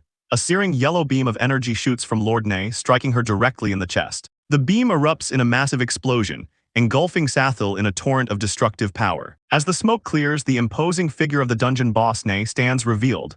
"I don't want to hear your excuse," he says, his voice devoid of any mercy. Sathel's battered body slams into the hard stone floor, the impact echoing through the throne room. With a mere flick of his wrist, Lord Ney telekinetically lifts his defeated servant from the ground. He effortlessly flings her through the air, sending her hurtling towards a pile of corpses in the corner of the room. She lands with a sickening bang atop the pile of fallen monsters, her body limp and broken. As green fluid drips from her mouth, a horrifying realization dawns on her.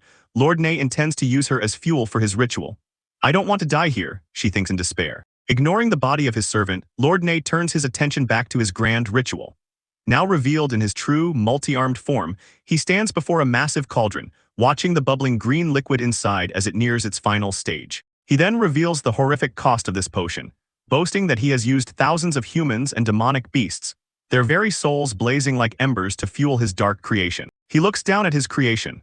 The blood of immortal demon, he thinks with satisfaction as it bubbles furiously, is finally beginning to boil. But just as his ritual reaches its climax, the massive throne room doors are kicked open with a deafening bang. Lord Ney slowly turns from his altar, his ceremony interrupted. He silently observes the intruders who have just barged into his sanctum. His face contorts with rage. "Who are you?" he snarls, his voice echoing in the chamber. "How dare you enter my room?" It is Captain Hills and his party. With a smug grin, the captain declares, "I'm a warrior who can strike fear into your heart." Behind him, the rest of the team, including both the male and female seers, look on. As a notification confirms that the blood of immortal demon can eliminate toxins, Lord Ney studies the intruders, wondering if one of them is the powerful human that his subordinate Sathel had warned him about. The male protagonist Sears stares at the glowing green cauldron, a look of stunned realization on his face. He thinks to himself, "That's what's gonna cure me." Assuming command, Captain Hills turns to his squad.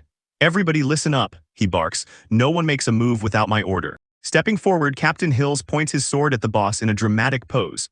"I will kill the boss of the C-rank dungeon alone," he proclaims, readying his charge. "Let the demonic beast know what humans are capable of."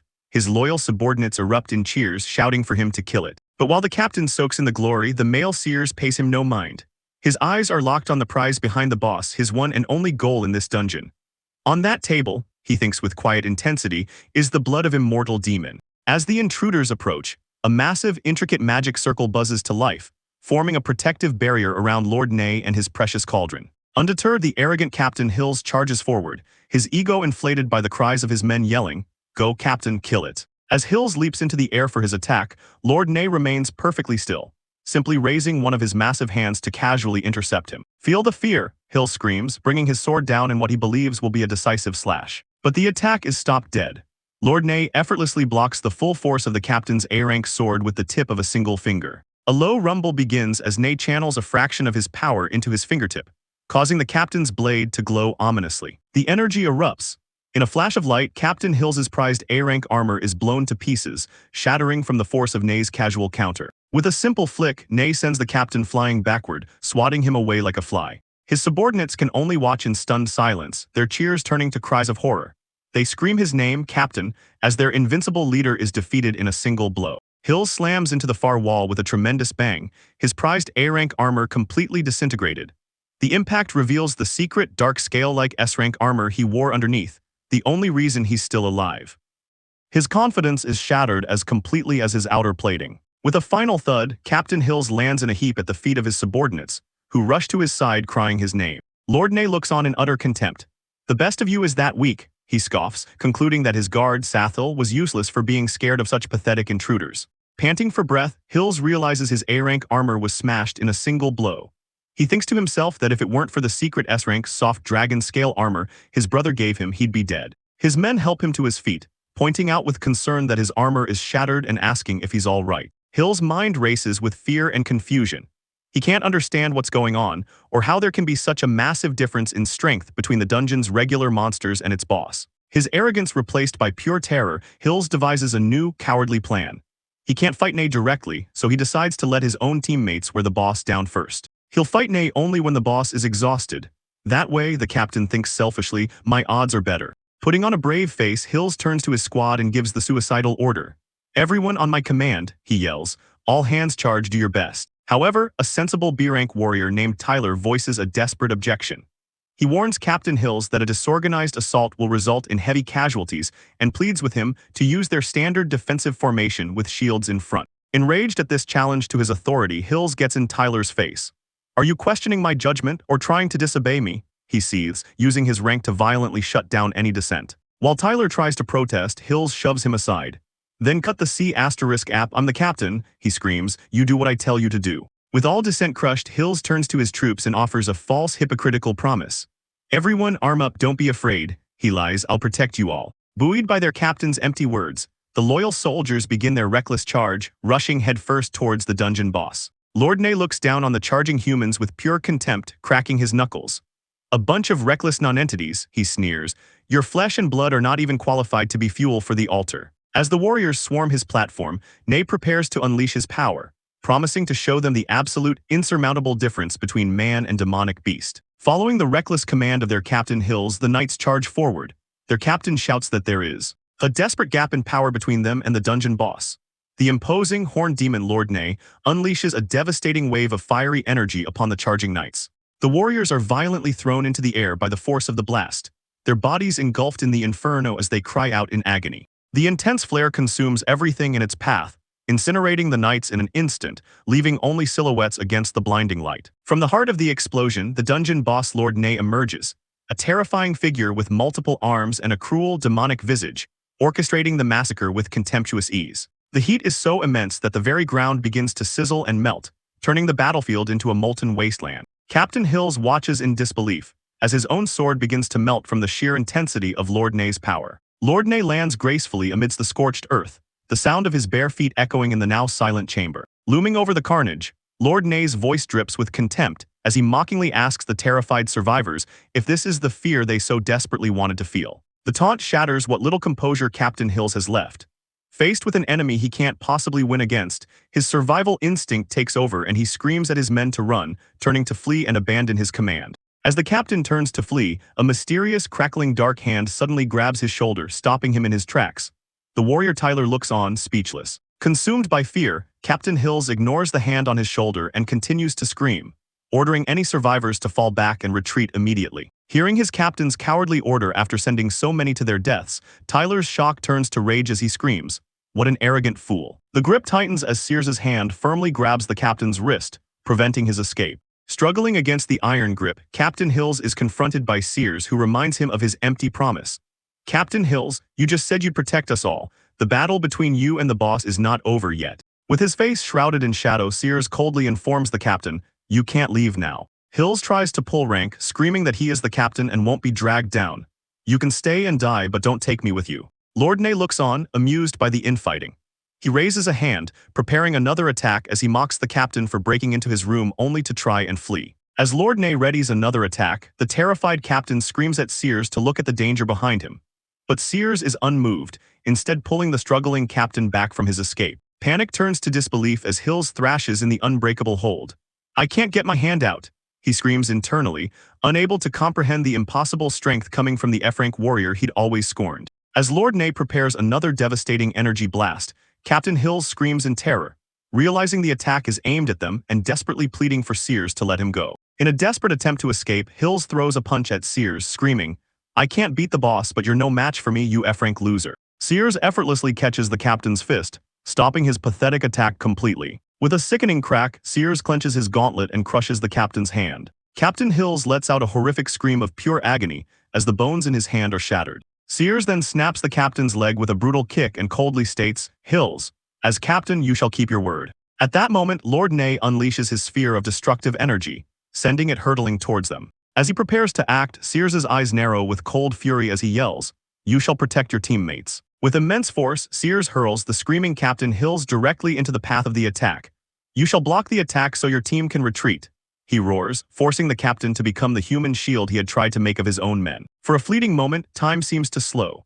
Faced with his own demise, the cowardly captain can only watch in horror as the deadly energy blast closes in, sealing his fate. The energy blast makes contact, resulting in a massive explosion that sends the remaining warriors reeling from the shockwave. Captain Hills is killed instantly, his armor cracking and his body obliterated by the very attack he tried to run from. His lifeless body is sent tumbling through the air, a final grim punctuation to his cowardice. The remaining warriors can only watch in shock as the body of their former captain hits the ground with a heavy thud. With the traitor gone, Sears, his eyes glowing red and emanating a powerful blue aura, declares, "Now it's my turn." Inspired by his resolve, the warrior Bella declares she is staying to fight.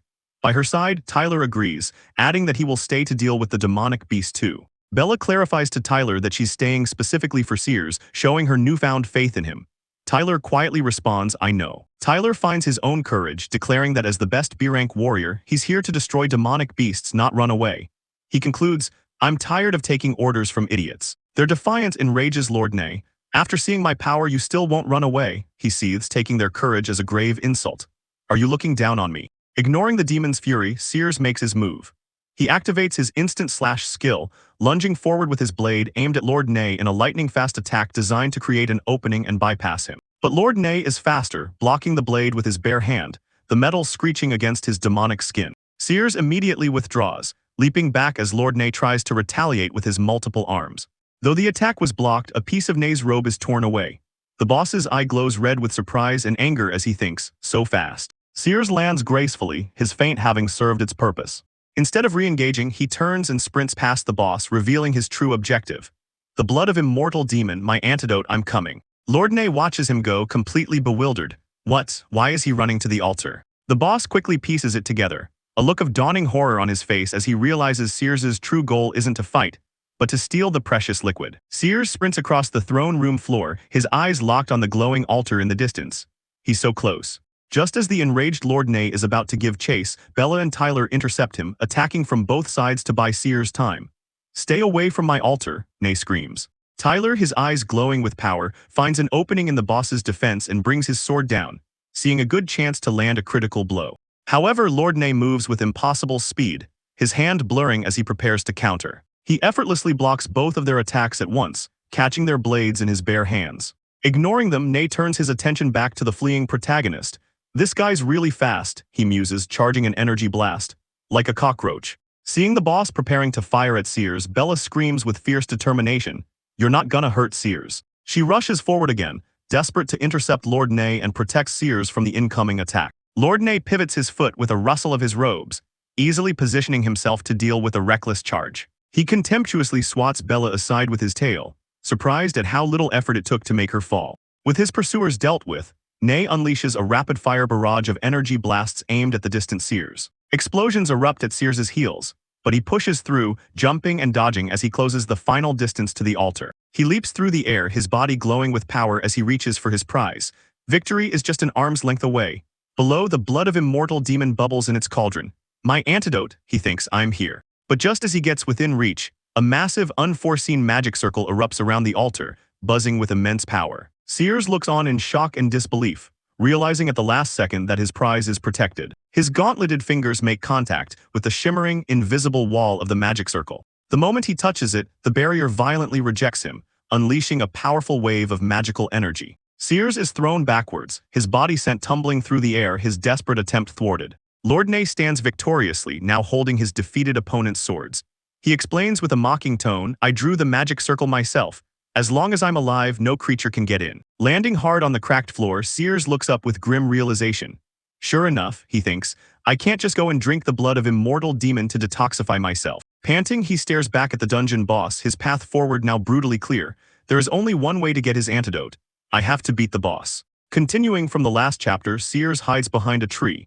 He hears a rustling sound and peeks out, sensing that something is happening in the clearing ahead. The powerful demon Lord Ney effortlessly attacks his comrades. Piss off, she yells, swatting away the warrior Tyler and the knight Bella, declaring that they are completely out of their depth. With two heavy thuds, both Bella and Tyler are slammed to the ground, defeated and unable to fight back against Lord Ney's immense power. From his hiding spot, Sears's eyes widen in shock as he recognizes the overwhelming power of the demonic beast that had previously escaped. As Sears contemplates the scene, he finds the demoness Sathel trembling in fear. She begs him to be quiet so Lord Ney won't find her. Sears is shocked, wondering how she ended up in such a terrified and weakened state. Lord Ney steps towards the fallen heroes, announcing that her ritual must be done in peace. She coldly states her intention to kill the stinkers and then proceed to their city. A close-up on Lord Ney's face reveals her seething rage. She finishes her thought, declaring she will attack the city simply to get rid of her anger. The gravity of the situation hits Sears. Cursing under his breath, he turns, realizing with dread that his comrade Bella is in mortal danger. Deciding to act, Sears rummages through a pocket in his armor. He needs to help Sathel first before he can save his friends. He takes out an item and places it on the ground in front of the terrified demoness, telling her to take it. From her hiding spot, Sathel stares in disbelief at the object Sears has placed before her. It's a rare and valuable restorative mustard mushroom. Without waiting for a response, Sears has already turned and is rushing back towards the battle, yelling out his comrade's name. Bella, I'm coming. After a moment of hesitation, Sathel's hand reaches out and picks up the mushroom Sears left for her. With her sharp demon fangs, she bites into the mushroom without a second thought. As she chews, tears of gratitude and relief stream down her face. A system window appears, notifying Sears that his act of kindness has increased the demonic beast Sathel's favoritism towards him. Simultaneously, a powerful surge of energy whooshes across the battlefield. The system announces that Sears's actions have met the requirements, and weapon options are now unlocked for him. As the sound of swooshing fills the air, a system interface materializes around a bewildered Sears, presenting him with a series of mysterious glowing cards. A notification box appears, offering to explain the rules for selecting a weapon. Meanwhile, the situation is dire for his comrades. Tyler throws himself in front of Bella to block Lord Ney's incoming attack, yelling for her to run. As the blow lands, he grits his teeth in pain, realizing his leg bone has cracked again, and tells her to save herself. Seeing his friends on the brink of death, Sears glares at the system interface with fury and desperation. Just skip it, he roars. I have to save them now, I don't have time for this crap. The system complies, skipping the weapon rules and immediately prompting him to draw a card. With a sharp snap, Sears doesn't hesitate for a second, thrusting his hand forward to claim his new power. A buzzing sound fills the air as the card in Sears's hand begins to vibrate with immense energy. With a whoosh, the card transforms into a magnificent golden sword, glowing with a powerful red aura. Sears immediately readies himself for battle. A system window dings, officially announcing the weapon's identity.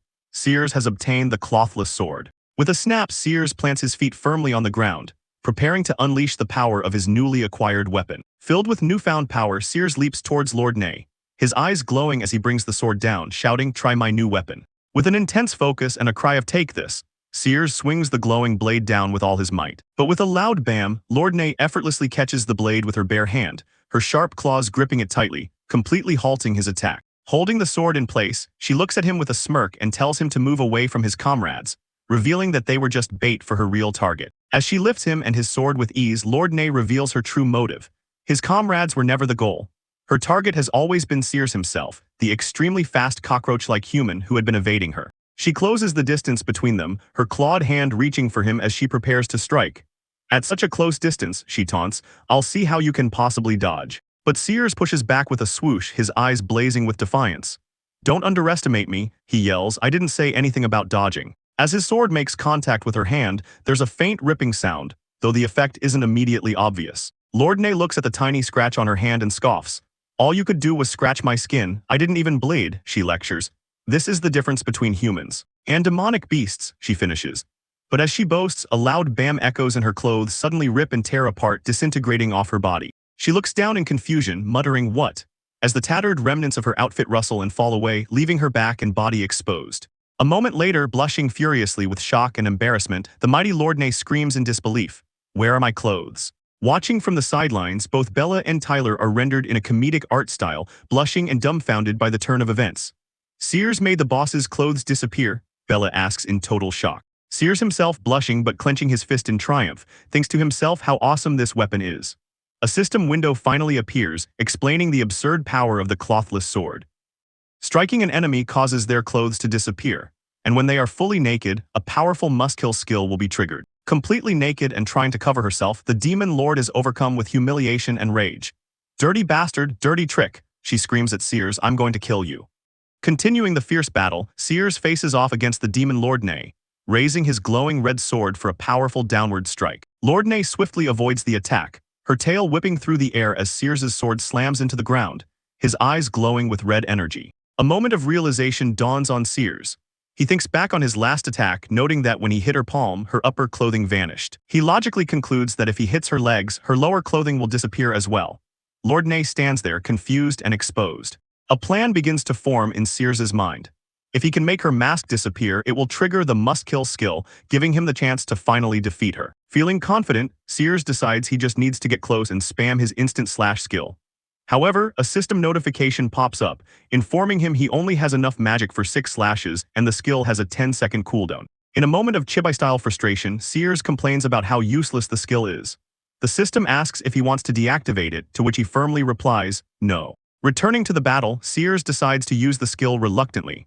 Alerted, Lord Nay watches him as he prepares to unleash his instant slash. Sears lunges forward in a blur of motion, aiming directly for Lord Nay's lower body. But Lord Nay is too quick. She effortlessly leaps into the air, dodging the red arc of his slash. Sears grits his teeth in frustration, cursing as he misses his target yet again. Lord Nay lands, completely baffled and increasingly annoyed.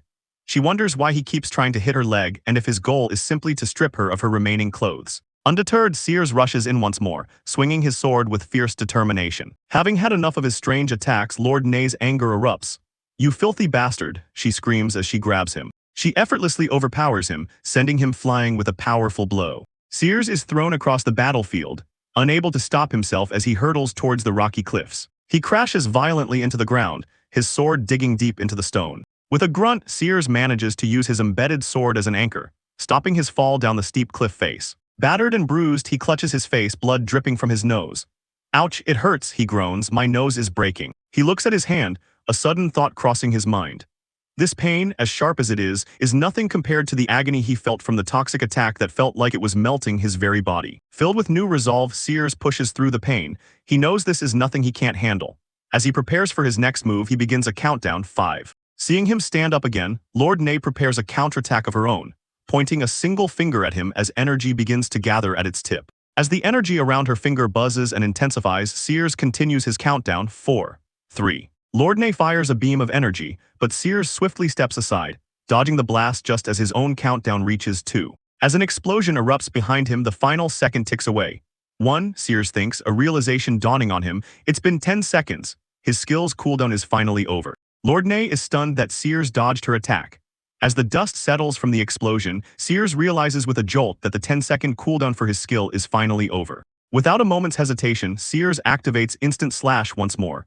This time he's closer, determined to land a hit and see if she can dodge at this range. With his eyes glowing intensely, Sears pours his energy into the attack, swinging his sword in a wide, powerful arc. The tip of his sword is covered in a green substance. Sears feels the impact and believes he has finally managed to hit her. He looks up from his attack, his expression turning from triumph to utter confusion. Lord Ney stands perfectly still, a severed part of her tail lying on the ground.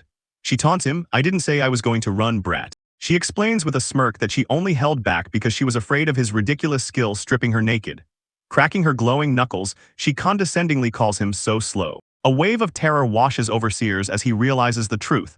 If she had been serious from the start, she could have easily broken him to pieces. Done playing games, Lord Ney unleashes a torrent of powerful energy blasts, forcing Sears on the defensive. Her attacks are relentless, a blinding flash of destructive energy aimed directly at him. The ground erupts around Sears as he desperately tries to evade the continuous explosions. He frantically tries to activate his skill for a counterattack, but a barrage of system notifications informs him that Instant Slash is still on cooldown. Gritting his teeth in frustration, Sears curses the long 10-second wait time, realizing how much he's come to depend on that single skill. With no other option, Sears decides he has to face her onslaught head-on, bracing himself for the impact. He swings his sword, managing to parry one of the energy blasts in a brilliant flash of light. The shockwave from the impact blasts past him, hitting the injured Bella and Tyler, who are watching from a distance. Tyler watches in utter disbelief. He can't understand how Sears, whose combat ability was rated a mere F rank, is able to neutralize the boss's attack. He feels powerless to help. A rustling sound is heard as the smoke begins to clear. Sears stands tall, a confident smirk on his face. This sword is awesome, he thinks, gloating that with his newfound power he can dodge and neutralize her attacks, rendering them useless. Lord Ney concedes his point. "You're right," she says calmly, "it would be hard for me to kill you." She lifts her arm, her tone shifting ominously as she says, "But..." Her expression turns cruel as she finishes her threat. "I could easily kill the woman with the injured leg." Energy gathers at her fingertip, aimed directly at Bella and Tyler. The moment he sees his friends being targeted, Sears reacts instantly, unleashing Instant Slash not as an attack but as a defense. He moves in a flash, thrusting his blade forward not just to block, but to cleave right through Lord Ney's incoming attack. With a sharp snap, his slash shatters the energy bolt, the force of the impact clearing the path. The threat to his comrades is gone, leaving a wide-open path for him to press his attack on Lord Ney. Having blocked her attack, Sears closes the distance to Lord Ney, swinging his sword down with all his might. He sees an opening, but his instincts scream that something is wrong. Her movements are too slow, too deliberate. Suddenly, he sees another attack heading for his friends. He aborts his own attack, shouting Bella's name as he rushes to intercept. Lord Ney scoffs at his heroic display. "Stupid humans always do heroic things like that," she says, already charging another attack. "It was all a feint, that's why they're killed from behind by the demonic beasts," she gloats. "You fell for it again." Sears looks on in horror, realizing it's a trap. The new attack is too fast, and it's too late for him to run over and block it. As the deadly blast of energy locks onto Bella and Tyler, Sears knows all he can do is try to get them out of the way. Pushing his limits, Sears uses Instant Slash not to attack, but to propel himself forward, grabbing his two comrades and leaping out of the blast radius. Bella is shocked as the sheer force of the shockwave cracks and shatters the armor on her chest. Panting heavily, Sears looks back, relieved that he made it in time. Tyler looks on, amazed, as Bella stands behind them, her armor now gone. The attack slams into the ground where they had just been standing, causing a massive fiery explosion. Lord Ney grits her teeth in fury.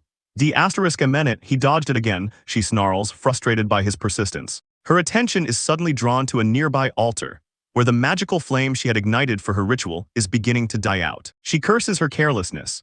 She was so busy fighting that she forgot to add fuel to the altar. If the flame goes out, she'll have to wait another 100 years to complete her ritual. Elsewhere, Bella pants heavily, trying to catch her breath after the narrow escape. Suddenly, a strange sensation washes over her. Her face flushes and her body feels incredibly hot. A system window appears, showing that her lust index has spiked to 91%. Losing control of her actions, her body moves on its own, her hands reaching out towards Sears. She grabs his face, her touch causing a bewildered Sears to turn around. Under the influence of the lust index, Bella pulls him close, trying to kiss him. Tyler watches from the side, his face a mask of pure shock and disbelief. With her face completely flushed and her body acting on impulse, Bella closes her eyes and leans in, while a stunned Sears can only stare as she approaches. The scene cuts to a distorted memory from Sears's past. A grotesque version of an 8-year-old Bella appears, aggressively asking him if he's ever seen a beautiful woman and if he wants a kiss. This traumatic memory is the root of his current distress. Back in the present, reacting to Bella's advance, Sears leaps back in horror, yelling that he doesn't want to. His friend Tyler, seeing Bella reaching for Sears, shouts in confusion, asking what she's doing. Bella snaps back to her senses, her face bright red with embarrassment. She can't believe she involuntarily tried to kiss Sears, even sticking her tongue out right in the middle of a battle. Tyler rushes to Bella's side, seeing her flushed face and panicked state. He frantically asks if she's been poisoned or is hallucinating, trying to find a logical reason for why her body was acting out of control. Bella can only cringe in embarrassment. Meanwhile, the demon lord, Lord Nay, laments that the blood of the immortal demon has cooled. She complains that it will take another 100 years to bring it to a boil again. Refusing to wait that long, Lord Nay turns her attention to the soldiers scattered around the battlefield, seeing them as nothing more than fuel for her ritual. With a wave of her monstrous tail, Lord Nay begins to gather the soldiers, intending to use their life force to power her ritual. She casts them into the green, bubbling pool at the altar. She declares her intent to burn all the blood of the immortal demon dry this time, using the soldiers as kindling. Sears watches in horror, shocked at her plan to burn the precious blood of the immortal demon completely dry. He knows he has to stop her. He acknowledges that she's incredibly fast and he could barely land a hit on her before. Determined, Sears decides he has to power himself up to the point where she can't possibly dodge his attacks. His sword begins to glow with fiery energy. Lord Nay senses his intent. She realizes he's gathering fuel to trigger the must-kill skill of his clothless sword, aiming to heat the altar to its maximum temperature. In a desperate move, Sears grabs Bella's hand, shouting her name. He tells her that he has a way to defeat the boss, but he needs her to cooperate with him. With a look of fierce determination, Sears begins to explain his plan, starting with the words, "As long as you and I." Before he can finish, Bella's face flushes with a deep blush, her mind racing as she misunderstands his intentions. Tyler also misinterprets the situation, blushing angrily. He can't believe Sears would say such a nasty thing with such a righteous look on his face. Sears continues to hold Bella's hand, pleading with her, saying he knows it's a hard request. As he does, a system window shows her lust index has climbed to 93%. A thud is heard as Tyler grabs Sears's arm, trying to separate him from Bella. Tyler angrily accuses Sears of talking nonsense and just trying to take advantage of Bella, calling him a pervert for thinking of such things at a time like this. He turns to Bella, warning her not to believe Sears's words. However, to Tyler's dismay, Bella looks at Sears with trust in her eyes, her face still blushing as she says his name and declares, "I believe what you say." Tyler is left utterly speechless, his face a mask of comical shock and disbelief. Bella shyly tells Sears not to get her wrong, that she is only doing this to defeat the demonic beast and not because she wants to. She then reaches up to his face. She gently caresses his face. A sweaty and clearly uncomfortable Sears can only say fine, reluctantly agreeing to her help as the weight of a past memory presses down on him. His discomfort triggers the full traumatic memory. The scene flashes back to his childhood, where a young, brash Bella had him cornered. She declares they're playing house where she's the dad and, pouting, tells a terrified young Sears that after she kisses him, she will take responsibility for him. The traumatic memory overwhelms Sears. As his younger self's tormentor declares she'll be responsible for him, the present-day Sears screams in terror, yelling, "I quit." Meanwhile, Tyler watches the intimate scene between Bella and Sears unfold, clutching his head and screaming in agony. A system window confirms, Tyler is devastated. In his memory, the young Sears pushes the girl's face away, rejecting her aggressive advance. In the present, driven by his past trauma, Sears shoves Bella away, yelling in protest as his hand lands on her chest. Bella falls to the ground, confused as to why Sears pushed her away. In the background, Sears pants with relief, thinking he was almost a goner. Suddenly, a system window pops up, announcing a level up and a massive boost of 5,000 points to all his stats. Sears is shocked, but relieved that he gained power without having to touch Bella, mistakenly thinking the boost came from Tyler. Feeling empowered, Sears turns his back on Bella. He tells her not to do anything if she doesn't want to, declaring that he will deal with the boss on his own now. Bella reaches out, calling for him to wait. She anxiously asks what he'll do if he can't beat the boss on his own. With her lust index now at a staggering 99%, Bella strikes a suggestive pose and asks, "Are you sure you don't need my help?" Sears glances back over his shoulder, his expression cold and determined. He flatly tells her, "I don't need." Without another word, he rushes towards the enemy, leaving a bewildered Bella to wonder why he isn't interested in her. Tyler approaches the dejected Bella. He clenches his fist, admitting that Sears is better than him and that he understands why she likes him. Still, he says he has to ask her something again. Ignoring the drama behind him, Sears speeds towards Lord Nay, his sword glowing. He focuses on his goal. He needs to hit her in the head and leg to trigger his must-kill skill. His confidence soars with the new power boost. He thinks about how he almost hit her leg earlier, and now with an extra 5,000 points per stat, he's sure he can win if he can just find a chance to use his instant slash. At the altar, Lord Nay grows frustrated. The connection to her power source is unstable, and the demonic blood isn't heating up. She realizes she needs to gather more fuel at once or the temperature will drop. Her eyes fall upon Sears, Bella, and Tyler.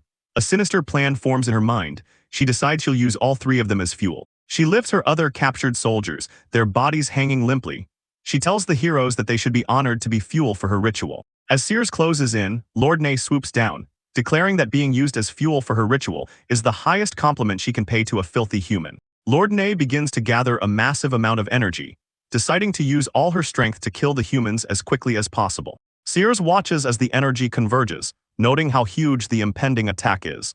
With a tremendous howl, Lord Nay unleashes a massive beam of destructive energy directly at Sears. Sears braces for impact, shouting, "Coming," as he prepares to meet the attack head-on with his own power. His supercharged sword clashes with the Demon Lord's energy beam, creating a massive explosion. Gritting his teeth, Sears pours his energy into his sword, pushing back against the immense power of Lord Nay's attack. As he holds his ground, a series of system windows appear, showing his magic points are being depleted at a rapid rate, falling from 1704 to 1131 and then to 827. Sears grits his teeth, cursing as his magic points plummet to a critical low of 127. He's at the absolute limit of his strength. With one final push, he manages to disperse Lord Nay's powerful energy blast, the force of the impact sending shockwaves around him. Lord Nay looks on with a smug, confident smirk, believing her opponent is now completely spent. Sears stares in shock as two system windows confirm his worst fear. He only has 11 magic points left, not enough to activate any skills. Lord Nay suddenly appears behind him, her voice dripping with condescension as she tells him he's run out of magic points and that the battle is over. Just as despair sets in, Sears feels a gentle touch. It's Bella reaching out to him in his moment of need. She tenderly cups his face in her hands, softly saying his name. Bella pulls Sears into a tight embrace, pushing him against her as she tells him that he clearly needs her help. Watching this intimate moment, Tyler clutches his chest in agony.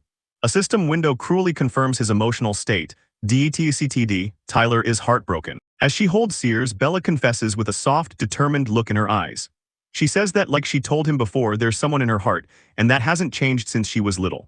As she blushes and presses against him, a system window announces that Sears has gained 5 levels. A brilliant light envelops the two of them. Sears can feel an incredible surge of power coursing through his veins. Then the ultimate reward appears. A massive, unconditional boost of 27,500 points to all of his stats. Now overflowing with immense power, Sears unleashes a devastating counterattack, completely overwhelming and shattering Lord Nay's energy beam. Lord Nay is thrown back in utter disbelief. She screams that it's impossible, wondering how he is suddenly full of power again when she was certain he had no strength left to fight back. Continuing from the last chapter, Sears, enveloped in a fiery aura, prepares to unleash a powerful attack with his sword. His opponent, the demon Lord Nay, scoffs at him. She arrogantly states that no matter how much power he adds, he's still just a human and nothing compared to demonic beasts. An attack slams into the ground near Lord Nay, but she remains unfazed. A beam of light shoots towards her, but Nay confidently boasts that no matter what kind of attack Sears tries, she can dodge them all. But Sears is faster. He unleashes an instant slash, aiming for her head. To her horror, the attack lands, leaving a cut on her face. Lord Nay is stunned that she was actually hit. By successfully damaging her, Sears' unique ability, Clothless Sword, activates, unlocking his ultimate skill, Holy Sword Fall. Lord Nay is absolutely furious. Screaming in rage, she declares his act of scarring her face is unforgivable. She gathers a massive amount of demonic energy, preparing a devastating counterattack. Consumed by rage, she puts all her power into the blast, her eyes glowing with intensity. Sears, however, stands his ground, lifting his own glowing sword to meet her attack head-on. Nay unleashes her energy blast, screaming for Sears and his companions to be killed. Sears swings his sword, unleashing a powerful wave of his own energy to counter her. The two immense powers collide, creating a massive explosion of light and force. Lord Nay is consumed by the blinding flash of Sears' ultimate attack, Holy Sword Fall. The powerful slash continues forward, overwhelming everything in its path. The sheer force of the impact tears the ground apart, sending shockwaves through the dungeon. The collision of their attacks results in a cataclysmic explosion, throwing debris everywhere. As the smoke begins to clear, the devastation from the attack becomes apparent. Lord Nay lies on the ground, defeated. Her body begins to dissipate into light. Sears stands victorious, as a notification shows his ultimate skill is now on a 20-second cooldown. However, the victory is short-lived as the ground beneath Sears cracks and gives way from the force of his own attack. After recovering from the fall, Sears makes his way towards a stone pedestal at the center of the room. Suddenly, a purple magic circle flares to life around the pedestal, buzzing with energy. Sears looks on in shock and disbelief, exclaiming, "No way." He questions why the magic formation is still active, as he had assumed defeating Lord Nay would have deactivated it. Just then, Lord Ney reappears behind the altar, confirming his worst fears. She mockingly calls him naive for thinking he'd won, and vows that she won't allow any nasty humans to touch the holy blood of the immortal demon. With the holy sword fall on a 9-second cooldown, Sears stands before the bubbling font of power and the revived Lord Ney, confidently stating he'll kill her in that time. But just as he prepares to fight, a sound makes him turn.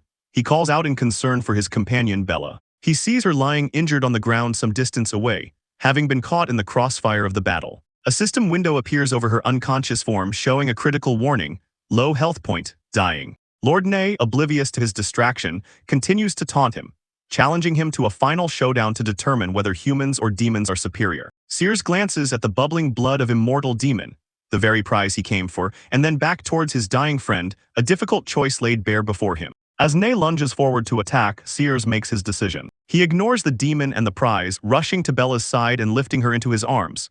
He has chosen to save her. He also grabs his other surviving guildmate by the collar, determined to get them both out. Hoisting them both, Sears turns his back on the fight and begins to run towards the dungeon's exit. Lord Ney can only watch in stunned silence as her opponent flees, completely bewildered by his choice to abandon the fight. As he runs, Sears activates a map to find the shortest route out. From behind, Ney scoffs that humans are foolish creatures, unable to believe he would give up the prize. But his escape is blocked as a giant, insectoid monster erupts from the ground.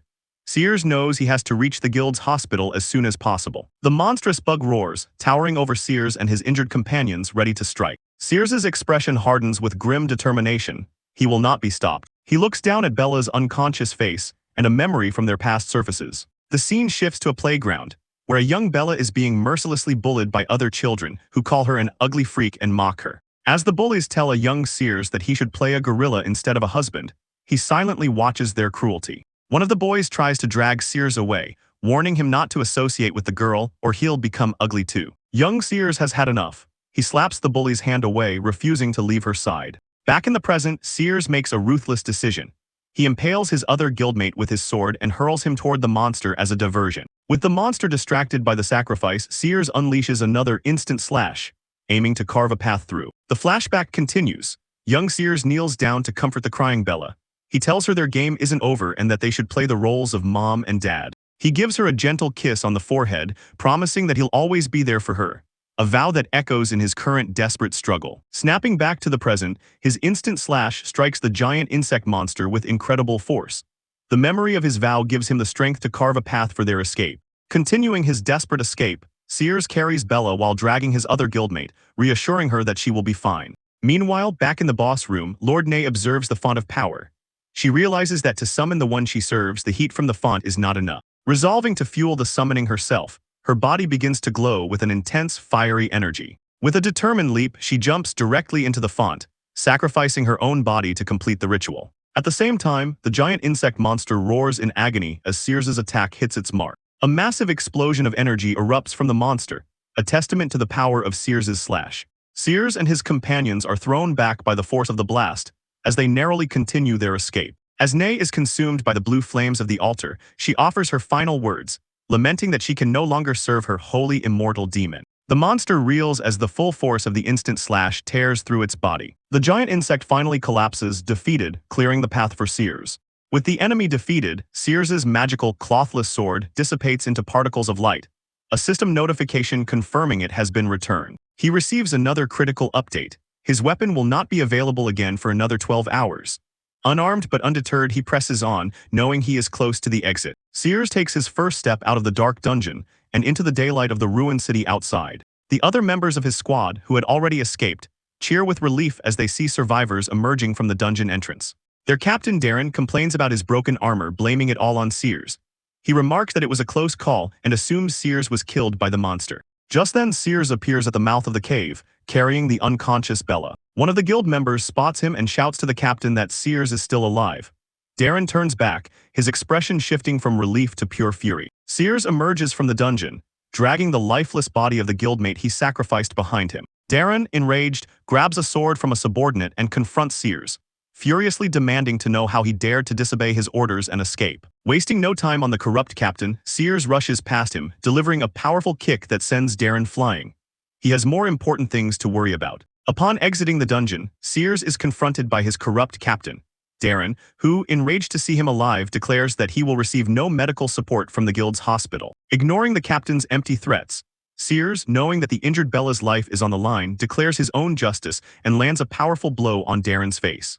Without a moment's hesitation, Sears swiftly kicks away the other guild members blocking his path, clearing the way to the hospital. With cold determination in his eyes, Sears tells the stunned guild members not to waste his precious time. Darren lies defeated on the ground as his subordinates panic, shouting at Sears for daring to attack their captain. The guild members are in disbelief, yelling that Sears kicked their captain and that he needs to be sent to the hospital immediately. The scene shifts to the guild's hospital, where medics rush an unconscious Bella and another injured person into the emergency room, demanding that the operation room be prepared. Having successfully delivered Bella for treatment, an exhausted and panting Sears feels a moment of relief. But there's no time to rest.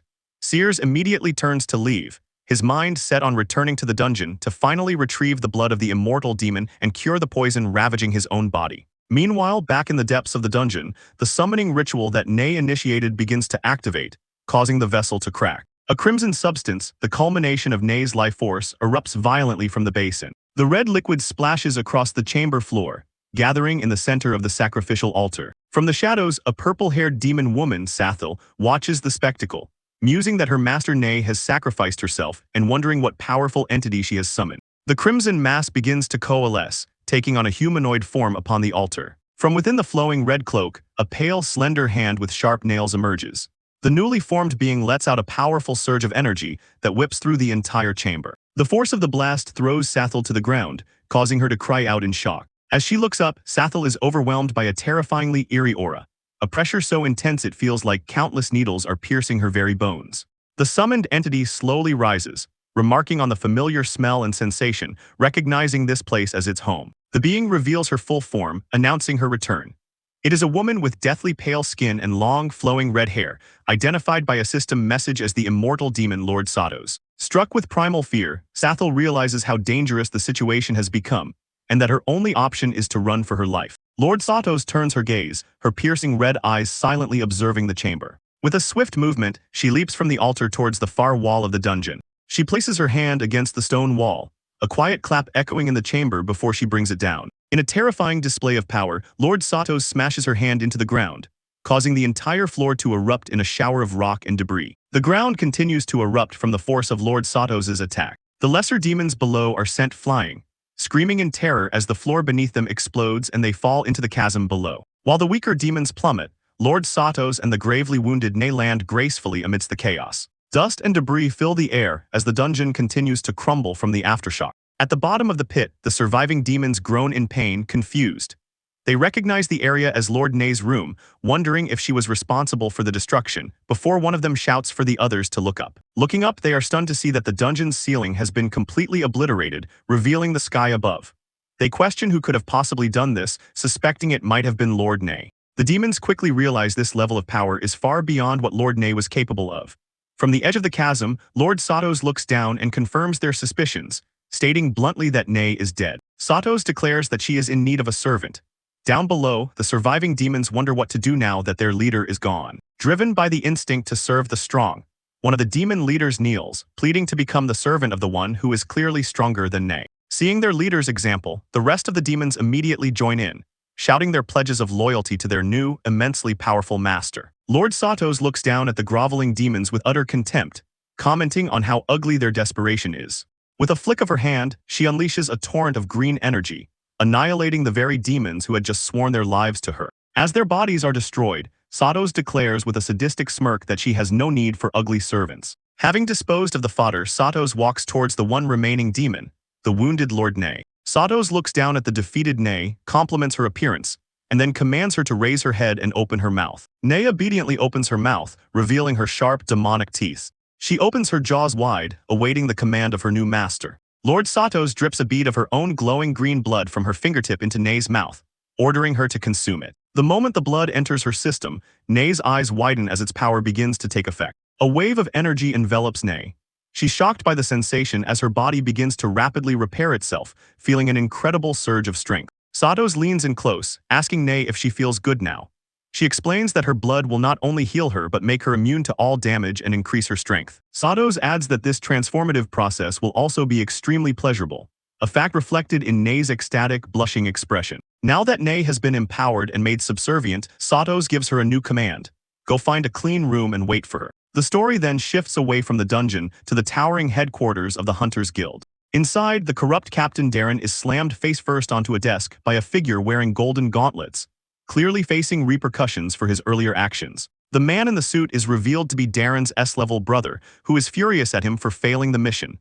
A terrified Darren can only apologize. Darren desperately explains that if he loses his captaincy, an audit of his squad's assets will reveal their corrupt scheme of reselling the guild's resources. His brother cuts him off, telling him to shut up. Darren, now covered in bandages from Sears's earlier attack, flinches in fear. A plan begins to form in the brother's mind.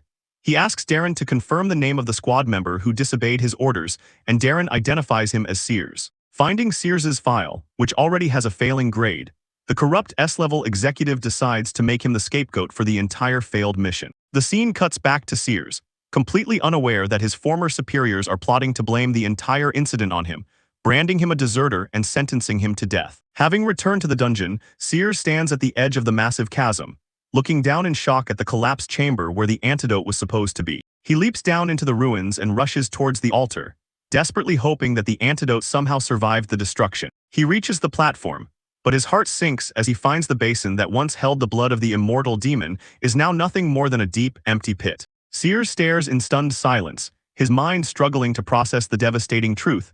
His only hope for a cure is gone. The camera pans up through the hole in the dungeon's ceiling to the crescent moon in the night sky, highlighting the crushing loneliness and despair of Sears's situation. Meanwhile, in another part of the ruined dungeon, the transformed Nei sits patiently on a ledge, waiting for her new master as commanded. Suddenly, she feels a presence behind her and begins to plead, anticipating what's to come from her sadistic new master. Lord Satos grabs her from behind, causing Nei to cry out in surprise. Nei shivers as she feels something soft and wet touch her back, her body still reeling from the pleasurable transformation. Satos sensually licks Nei's ear, causing her to gasp, completely overwhelmed by the strange and powerful sensations. Nei can only pant and blush, her body now fully conditioned to react to Satos' slightest touch. Satos whispers for her to look back, and Nei's eyes, now with cat-like pupils, show a mix of fear and arousal. Nei turns to find Satos in a new form, her hair now a striking white. Satos sits on the ledge, teasingly asking if Nei dislikes her embrace, leaving the transformed demon utterly speechless. Sathel stares in shock at the figure pinned to the wall. It's her master, Lord Satos, but in a completely different form. Instead of a powerful demon, she sees a girl with white hair. Satos calmly explains that she's not to be surprised, as at night she loses all her power and transforms into a girl. Lord Satos' eyes glow a menacing red as she licks her lips. She gives her first command in this weakened state. Sathel is to protect her at night and eliminate anyone who bears a grudge against her. Satos' hand, with its long, sharp nails, gently lifts Sathel's chin, pulling her closer. Leaning in, Satos issues a chilling threat. She warns Sathel not to even think about escaping or killing her. Because Sathel consumed her blood during the day, Satos can merge with her bloodstream at night and dissolve her body in seconds. With a sinister smile, she tells Sathel to be a good girl. Meanwhile, in another part of the vast dungeon, Sears lets out a sigh of frustration. He's found yet another empty room in his desperate search. But he quickly regains his resolve. He believes the blood of the immortal demon must be in this dungeon, his only hope for salvation. He activates his map, determined to search every last corner of the place. Back with Satos, she confesses that she hates her current situation but has no choice. She reveals that her heart is sealed away in the warrior guild, which is why her body is imperfect, and she transforms into a weak human at night. But her weakness is only temporary. Satos declares that when dawn comes, she will regain her full power as the immortal demon. She will march to the warrior guild's headquarters to take back her heart, and then the entire world will once again yield to her power. Suddenly, the sound of footsteps claps through the cavern, interrupting the moment. Sathel's pointed ear twitches as she picks up on the approaching sound. Sensing someone drawing near, Sathel turns, ready to investigate the potential threat to her master.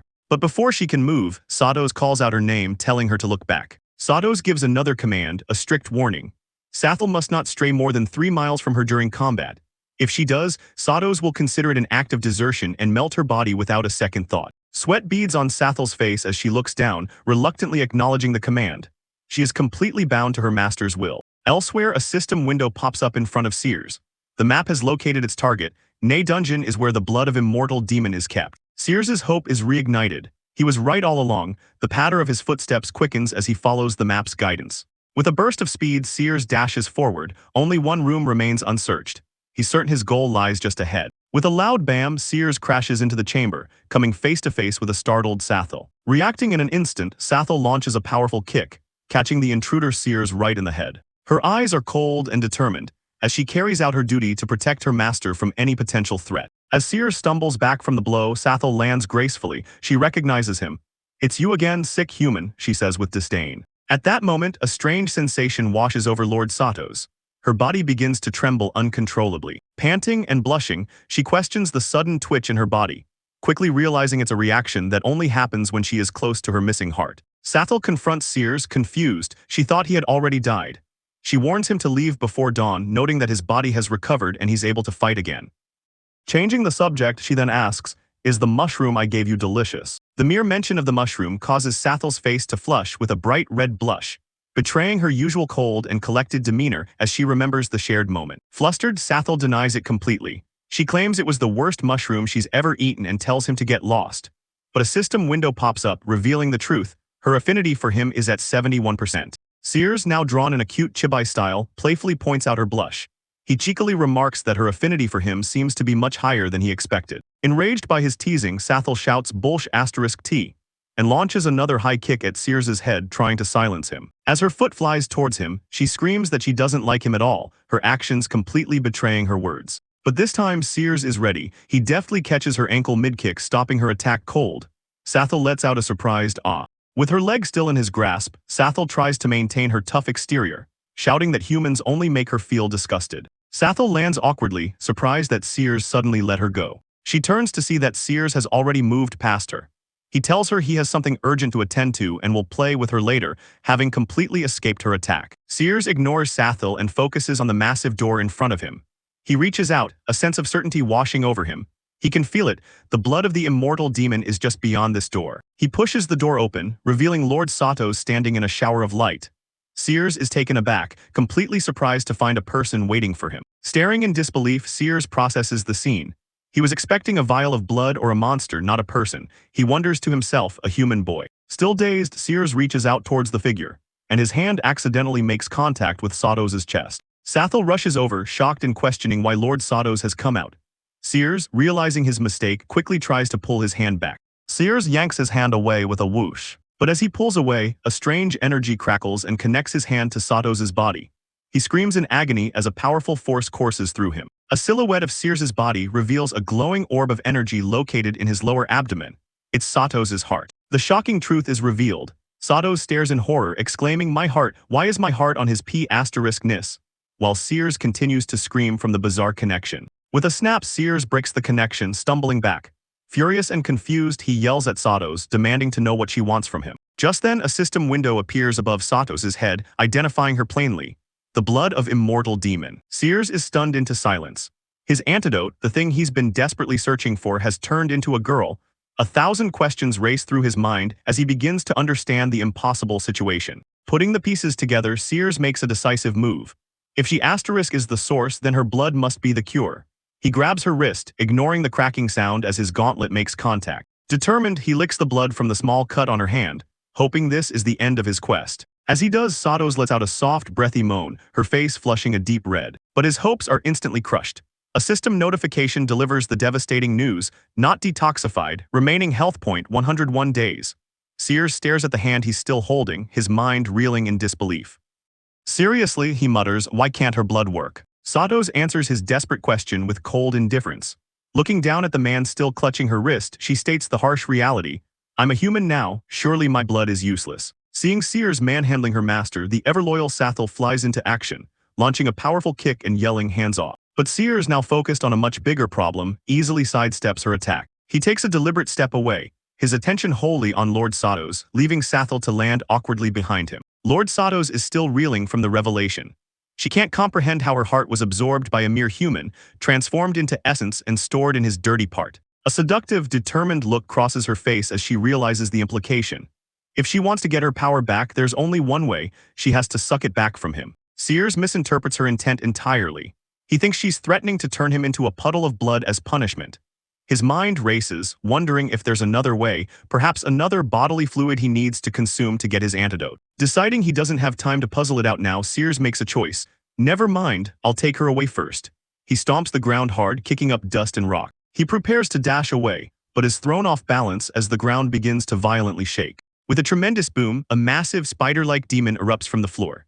The newcomer, a demoness with long black hair and small red horns, screams out, "Lord Satos, I sensed your aura from 1,000 miles away." The demoness, identified as Boss Galena, is overwhelmed with joy.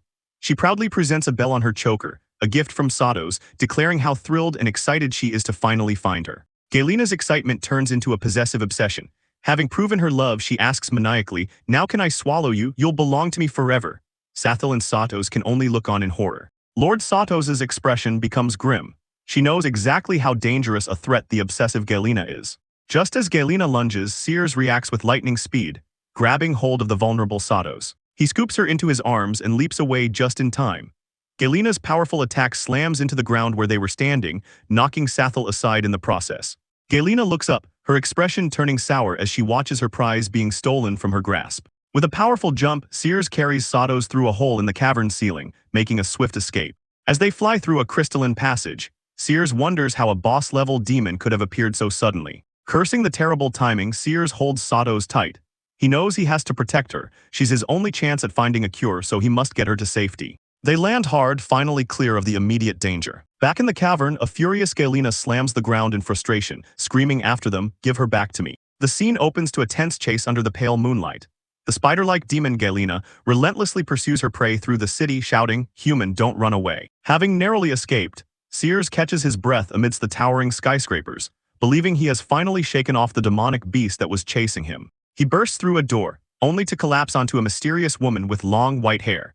Dazed, he asks where he is, and she calmly informs him that he is in her home, located in the Z-Zone of the Warrior Guild. The woman, the demon Lord Satos in her weakened human form, glares at him with her crimson eyes.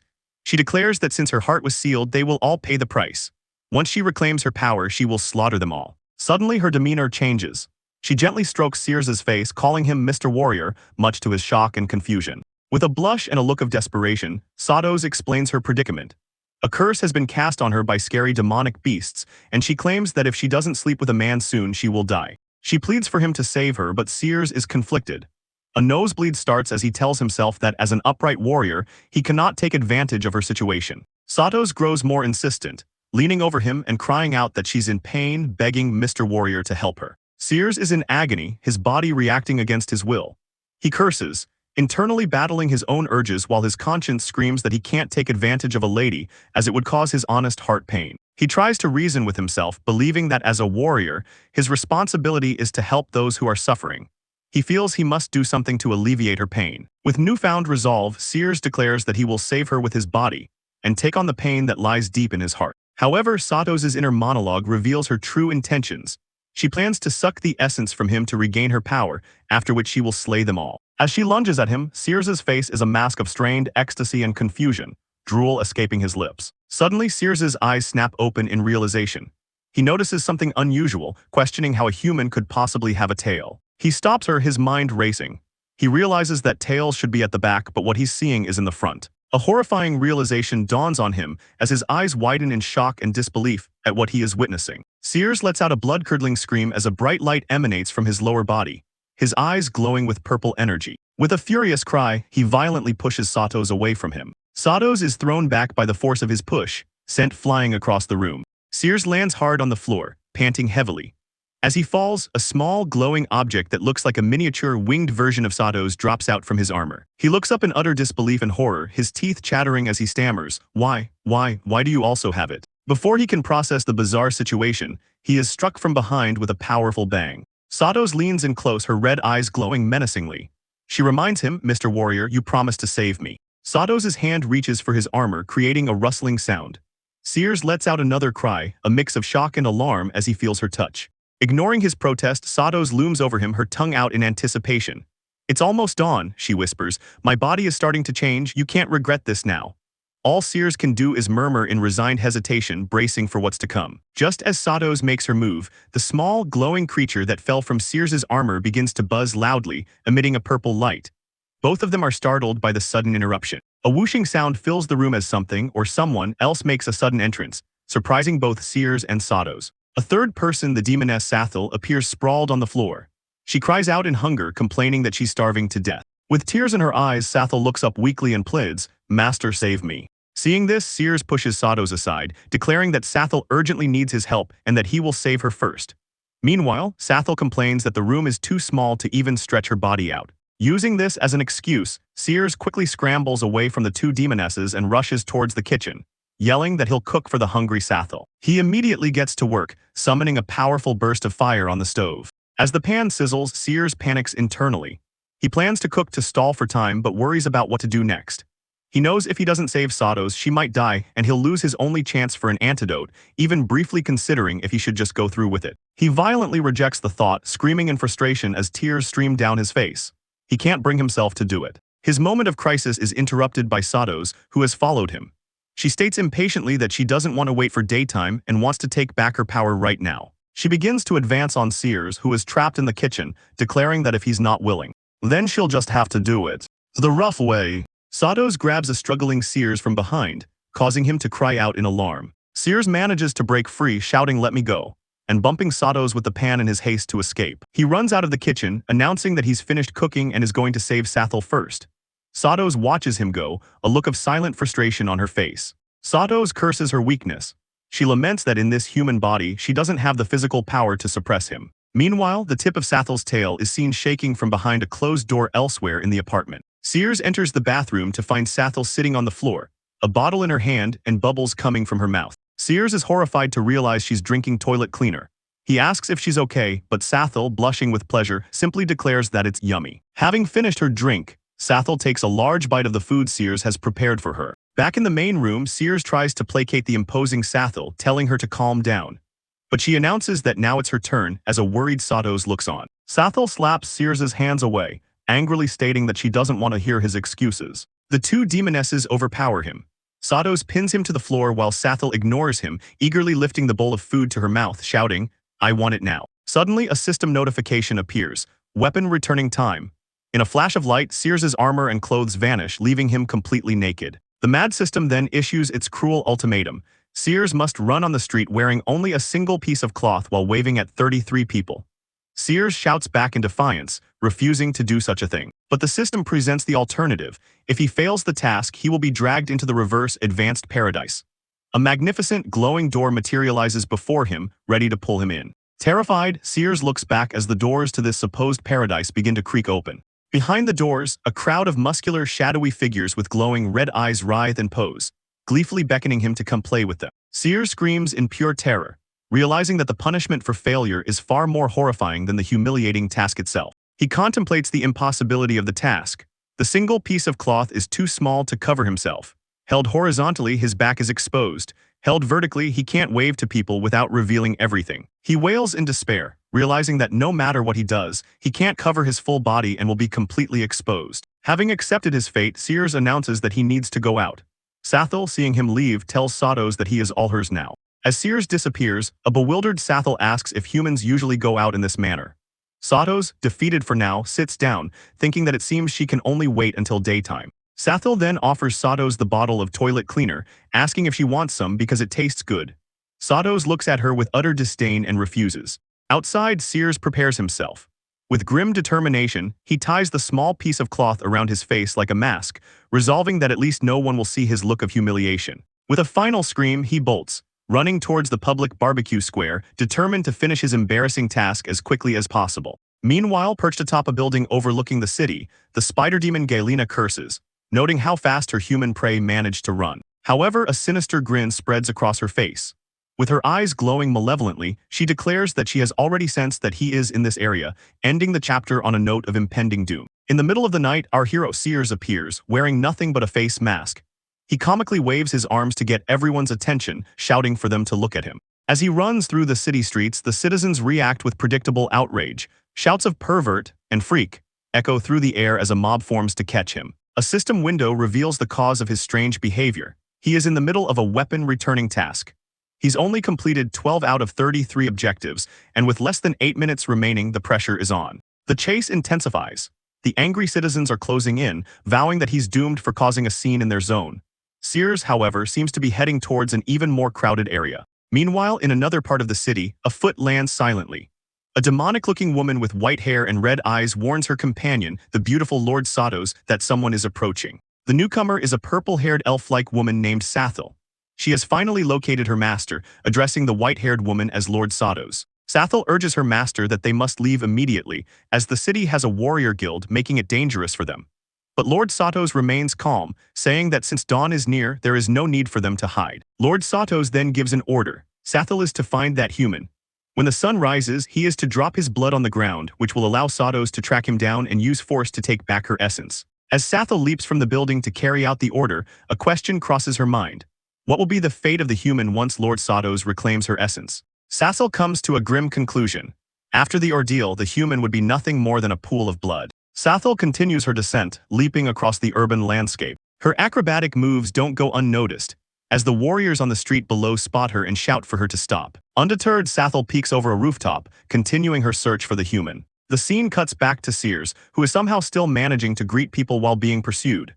The enraged crowd can't believe his audacity, with some noting he's completely exposed. Yet his quest tracker dings with another point. Another system update shows his progress. He has now completed 24 of the 33 objectives, with just under 5 minutes left on the clock. Sears notes to himself that he's more than halfway through his bizarre and humiliating task. Suddenly, chaos erupts from a different source. A giant, monstrous spider-like creature smashes into the street, sending the warriors who were chasing Sears flying. While chunks of debris rain down, Sears doesn't break his stride, continuing to run amidst the destruction. The monster is identified as a C-rank demonic beast, a fierce spider. The surrounding people panic, shouting for everyone to evacuate and call for support. Sears is exasperated by the timing of the monster's appearance. He decides to fight while continuing his task and attempts to open his system, only to be denied. A message explains that during the weapon returning period, he is unable to use the system, and all his stats are reverted to a powerless F-rank. Shocked by this revelation, Sears is urged by the system to finish his task as soon as possible. An emergency broadcast blares across the city, warning all citizens that demonic beasts have appeared in Zone Z17 and ordering a full retreat. In the midst of the chaos, a brave warrior named Karjak manages to climb onto the giant spider's back. Holding on for dear life, Karjak grabs one of the beast's legs and desperately screams for someone to give him a weapon so he can kill it. In a bewildering move, Sears runs past and slaps Karjak's outstretched hand, not to give him a weapon but to complete an objective. He callously says, "Good job, warrior." Bye, and continues on his way, leaving the stunned man to face the beast alone. Left to fend for himself, the warrior Karjak faces the fierce spider as it lunges, its maw sizzling with corrosive liquid. The beast's pincer slams down. Karjak loses his grip, crying out that the situation is out of his control. Just in time, another warrior wearing a hood and cape swoops in, slashing at the demonic beast and drawing its attention. However, Karjak is splattered with the monster's acidic green blood, leaving him stunned and in agony. Elsewhere, the A-rank leader of the Security Legion, also named Karjak, gives an order to pull back, disdainfully asking his subordinate why it's so hard for C-rank warriors to handle a few small spiders. He's speaking to the pompous Charlton, the vice president of the Warrior Guild. Charlton smugly takes credit for being present and orders an immediate escort back, assured by his guards that no beast can reach him. Their arrogance is short-lived. A powerful new demon with red horns, Lord Nay, appears atop the spider beast with a boom. She declares that she has smelled that man, referring to Sears, and knows he is nearby. Charlton and his men look up in terror. The A-rank leader Karjak, realizing the gravity of the new threat, draws his sword with a clank. The warriors steel themselves for a fight. Karjak orders his men to evacuate the terrified Mr. Charlton while they engage the powerful new enemy. Without hesitation, the A-rank leader Karjak closes his eyes, focusing his power for a decisive strike. He leaps through the air, bringing his sword down in a powerful stabbing motion aimed directly at Lord Nay. But his attack is useless. Lord Nay effortlessly catches the blade between her fingers, a condescending smirk on her face as Karjak realizes he missed his mark. She leans in close, getting right in his face. The startled Karjak can only utter a confused "huh" as the demoness closes the distance. With a sinister grin and glowing purple eyes, Lord Nay mockingly asks him, "Do you desire to approach me?" as a dark energy begins to form in her hand. The dark energy engulfs Karjak's arm. He lets out a blood-curdling scream as the poison quickly spreads across his body. In agony, Karjak screams a warning to his comrades that it's poison and they must not touch her body. He then heroically orders a subordinate to evacuate Mr. Charlton while he stalls her. Lord Nay looks on with an amused, almost bored expression.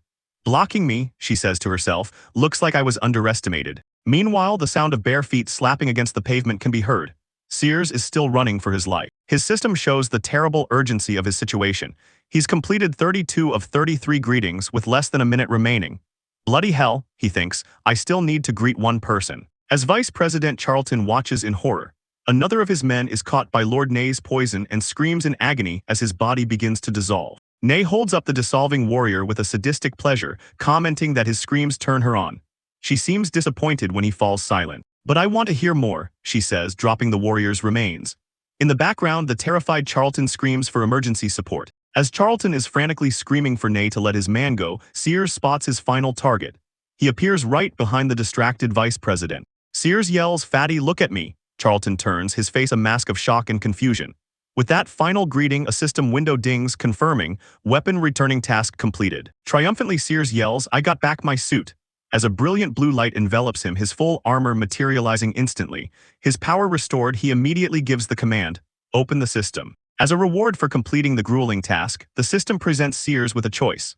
A series of floating cards appear before him, and he is prompted to draw one. He selects a card, which glows with a brilliant light. The system dings, announcing his reward. He has obtained a new weapon, the Silent Finger. Sears looks at his newly acquired gauntlets with a puzzled expression. A tutorial explains the bizarre new power. Marked enemies will experience a displacement of their body senses with surrounding objects. Furthermore, when the enemy cries out, it will trigger the silent power. Lord Ney immediately spots the now armored Sears. Recognizing him as the human she was hunting, she furiously demands to know where he has hidden the essence of her beloved Lord Satos. With his power restored, Sears stands his ground fearlessly. Spreading his arms wide, he defiantly declares that he won't let her get to the people behind him. Enraged by his defiance, Ney decides to kill him first and worry about finding the essence later. As she lunges forward to attack, Sears activates his new ability, successfully marking her as his target. Sears easily dodges her powerful slam attack, which shatters the ground where he just stood. Now at a safe distance, Sears puts his new power to the test, making a strange gesture with his gauntlet. He makes a gentle rustling motion with his fingers, activating the Silent Finger's mysterious effect. Suddenly, Ney's face flushes with confusion and embarrassment. Though Sears is nowhere near her, she inexplicably feels as though somebody is touching her body. The phantom sensation becomes too much to bear, and the powerful demon lord lets out an involuntary, high-pitched scream of shock and confusion. Her scream is exactly what Sears's ability needed. The system registers a crying value of 12% and immediately triggers the silent power. A massive wave of force erupts directly from Ney's body, blasting her backward with a tremendous rumble. The explosion of power sends her flying off her spider mount, crashing into the ground below. Flustered and in pain, Ney clutches her chest, wondering if the human boy had somehow touched her breasts from a distance. She understands that her own cry triggered the mysterious attack. Sears smirks confidently, cracking the knuckles of his gauntlet. Ney glares at him, realizing that this strange, humiliating power must be his special ability. Filled with righteous fury and a strange sense of shame, Ney declares that her body and heart belong only to Lord Satos. Vowing that she will not cry out again, she foolishly believes that staying silent will neutralize his power. The system provides another helpful tip, clarifying that the damage dealt by the silent power is directly equal to the target's crying value. The louder she screams, the harder she'll be hit. Ignoring the true nature of his ability, Ney prepares her ultimate attack. She gathers all the poison in her body into her hands, planning to seek forgiveness from Lord Satos with Sears's burning corpse. Sears simply watches, unimpressed. Enraged that Sears has somehow touched her, Lord Ney lunges forward, screaming that he will die for his transgression. Sears is forced to leap back to avoid the furious assault. Ney's powerful strike smashes through a wall with a thunderous bam, showcasing her immense destructive force as she relentlessly pursues Sears. In an instant, Ney closes the distance, her demonic, spider-like appendages poised to strike. Sears, however, watches her approach with a calm and focused expression, ready for her next move. Ney's shadowy claw strikes Sears's armor with a heavy impact, seemingly landing a solid blow on him. But Sears skillfully parries the attack with his armored gauntlet. He looks on with a confident smirk, anticipating her reaction to his hidden ability. Just as he predicted, Ney's expression of rage morphs into one of shocked pleasure. She lets out an involuntary cry as a system window pops up, showing her crying value has hit 43%. Sears's unique skill has found its mark once again. Thrown into confusion by the bizarre sensation coursing through her body, Ney reflexively leaps high into the air. Sears seizes the opening, slamming his hand on the ground to unleash a powerful attack that tears through the earth. A smug look crosses Sears's face. He knows his attack worked not because it hit her but because it triggered his skill. He thinks to himself, amused, I feel like I have touched her armpit. The attack proves to be devastatingly effective. Though Sears never touched her directly, the power activated by her scream slams into her, causing Nay to cry out that the attack is several times stronger than before. Nay is utterly bewildered. Face flushed and hand covering her mouth, she can't understand why she's crying out in pleasure when she had resolved to hold it back. She tries to process the strange feeling. It was brief, but the sensation of being touched on her armpit was itchy. Her body betrays her mind. She arches back, admitting to herself that the sensation feels good. She is horrified that a mere human could make her feel this way, a pleasure she thought only her master, Lord Satos, could provide. The small bell on her collar jingles, a sudden sharp reminder of her unwavering loyalty and servitude to her master. The thought snaps Nay back to a state of panic. She desperately apologizes to Lord Satos, disgusted with herself for daring to compare her master to a filthy and humble human. Consumed by guilt, she declares that she has made a big mistake and violently slaps herself across the face. A green, viscous fluid drips from her eye. With a crazed look, she licks it away, declaring that she is sober now and begs her unseen master for forgiveness. Sears watches this bizarre spectacle of self-punishment unfold, completely baffled. She beat herself. What's wrong with her? He wonders. Having seemingly regained her composure, Nay lies down on the rubble. Acknowledging that his skills are weird, she prepares to resume the fight. Deciding it's time to get serious, Sears grabs one of the sharp, black appendages that form part of Nay's spider body. With a sickening spurt, he uses his power to manipulate her own body against her. Nay's own weapon impales her, drawing another scream that is a mixture of pure agony and twisted pleasure. As Nay's spider body twitches from the blow, Sears steps back. He dryly comments on the situation, you put your weapon in a weird place. Then an idea clicks. He quickly recalls the sequence of hits, first her breast, then her armpit. He mentally calculates the distance and the ratio, searching for the underlying pattern to his power. He's cracked it. The sensory attacks on her body are perfectly mapped to his own. Realizing that the next target, her butt, corresponds to his back, he makes a bold move. He turns completely around, presenting his back to his enemy, an action that looks exactly like a retreat. Seeing Sears turn his back, Nay mistakenly believes he's trying to flee. Now you want to escape, she scoffs, lunging forward with her massive spider body to cut him off. But Sears isn't running. He glances over his shoulder, a confident smirk on his face as he declares, too late. Nay brings her massive blade-like appendage down in a swift vertical slash, aiming to crush him where he stands. The powerful attack slams into the ground, creating a massive crater, but Sears has already dodged out of the way. Sears taunts her, shouting, "My agility is better, you can't hurt me," as he continues to deftly evade her strikes. He knows he has the upper hand in speed. However, just as he dodges another blow, Nay unleashes a new attack he wasn't expecting. A thick glob of spider web shoots out and smacks Sears directly in the face. Spider web? Screwed, he thinks, realizing his miscalculation. The sticky web envelops him completely, yanking him off his feet and rendering him immobile. With a squishy thud, he's slammed against a wall, completely tangled and trapped in the thick webbing. Nay looms over her captured prey, a smug look on her face. "Now you can't run away," she says, savoring her victory. With a crazed grin, she raises her weapon high, ready to deliver the final blow and send Sears to hell. Trapped but not defeated, Sears presses his hand against the sticky webbing, a determined look on his face. He still has one last trick up his sleeve. He decides to test his theory once more, tapping his fingers against the web. He thinks, if I'm correct, this is her inner thigh. It works perfectly. Nay cries out in shock as she feels the phantom tapping sensation on her inner thigh. Again, she yells, bewildered by the strange magic. Finally understanding the trigger for his attacks, Nay clamps her hands and weapon over her mouth, determined to stay silent. This time I can't cry out, she resolves. Sears continues to tap his fingers, relentlessly applying the strange, ticklish pressure from a distance. Nay trembles, barely managing to suppress a scream. A tiny whimper escapes, registering a minuscule 1% on the crying value meter, but she successfully chokes back the full cry. She stands her ground, bracing against the phantom sensations, keeping her mouth firmly covered. She trembles from the effort, but holds firm, refusing to give Sears the satisfaction of hearing her scream. She's done it, she held it back. A proud, flushed look appears on her face as she licks her lips, believing she has finally figured out his weakness. As long as I keep silent, I won't get attacked. But her triumph is short-lived. She looks up to find the webbing empty. Where is that human? He escaped, she shouts in disbelief. From the other side of the courtyard, a calm voice calls out, I'm right here. Nay turns to see Sears standing there, completely free. The realization dawns on her. While she was so focused on keeping quiet, he used the opportunity to escape. How stupid, she mutters, finally understanding she'd been played. Furious at being outplayed, Nay glares at Sears, now utterly convinced she has seen through all his tricks. That was your last chance to escape, she seethes, her voice dripping with menace. Next, I'll crush you. Putting her theory into action, she takes the ultimate precaution. Nay weaves a thick seal of spider web over her own mouth, confident that by silencing herself, she has rendered all of his bizarre attacks completely useless. But Sears only smirks at her desperate measure. He taunts her, enjoying her frustration. "Your inner thigh must feel good just now, right?" Nay blushes furiously behind her web-sealed mouth. The realization hits her. He has been carefully observing her reactions this entire time. Sick, she thinks, a sense of dread creeping in. A confident smile plays on Sears's lips. Her reaction confirms his suspicions. Sure enough, he thinks, ready to reveal his trump card. He then reveals his master plan. A colossal, translucent projection of Nay's own body materializes over the cityscape. "After marking you," he explains, "I arranged this according to your body proportions." With a menacing look, Sears cracks his knuckles. He mockingly repeats her earlier threat, "Somebody indeed will be crushed." He then declares his new strategy, "I'll attack your body hard. And I'll find your sensitive part to drive you crazy."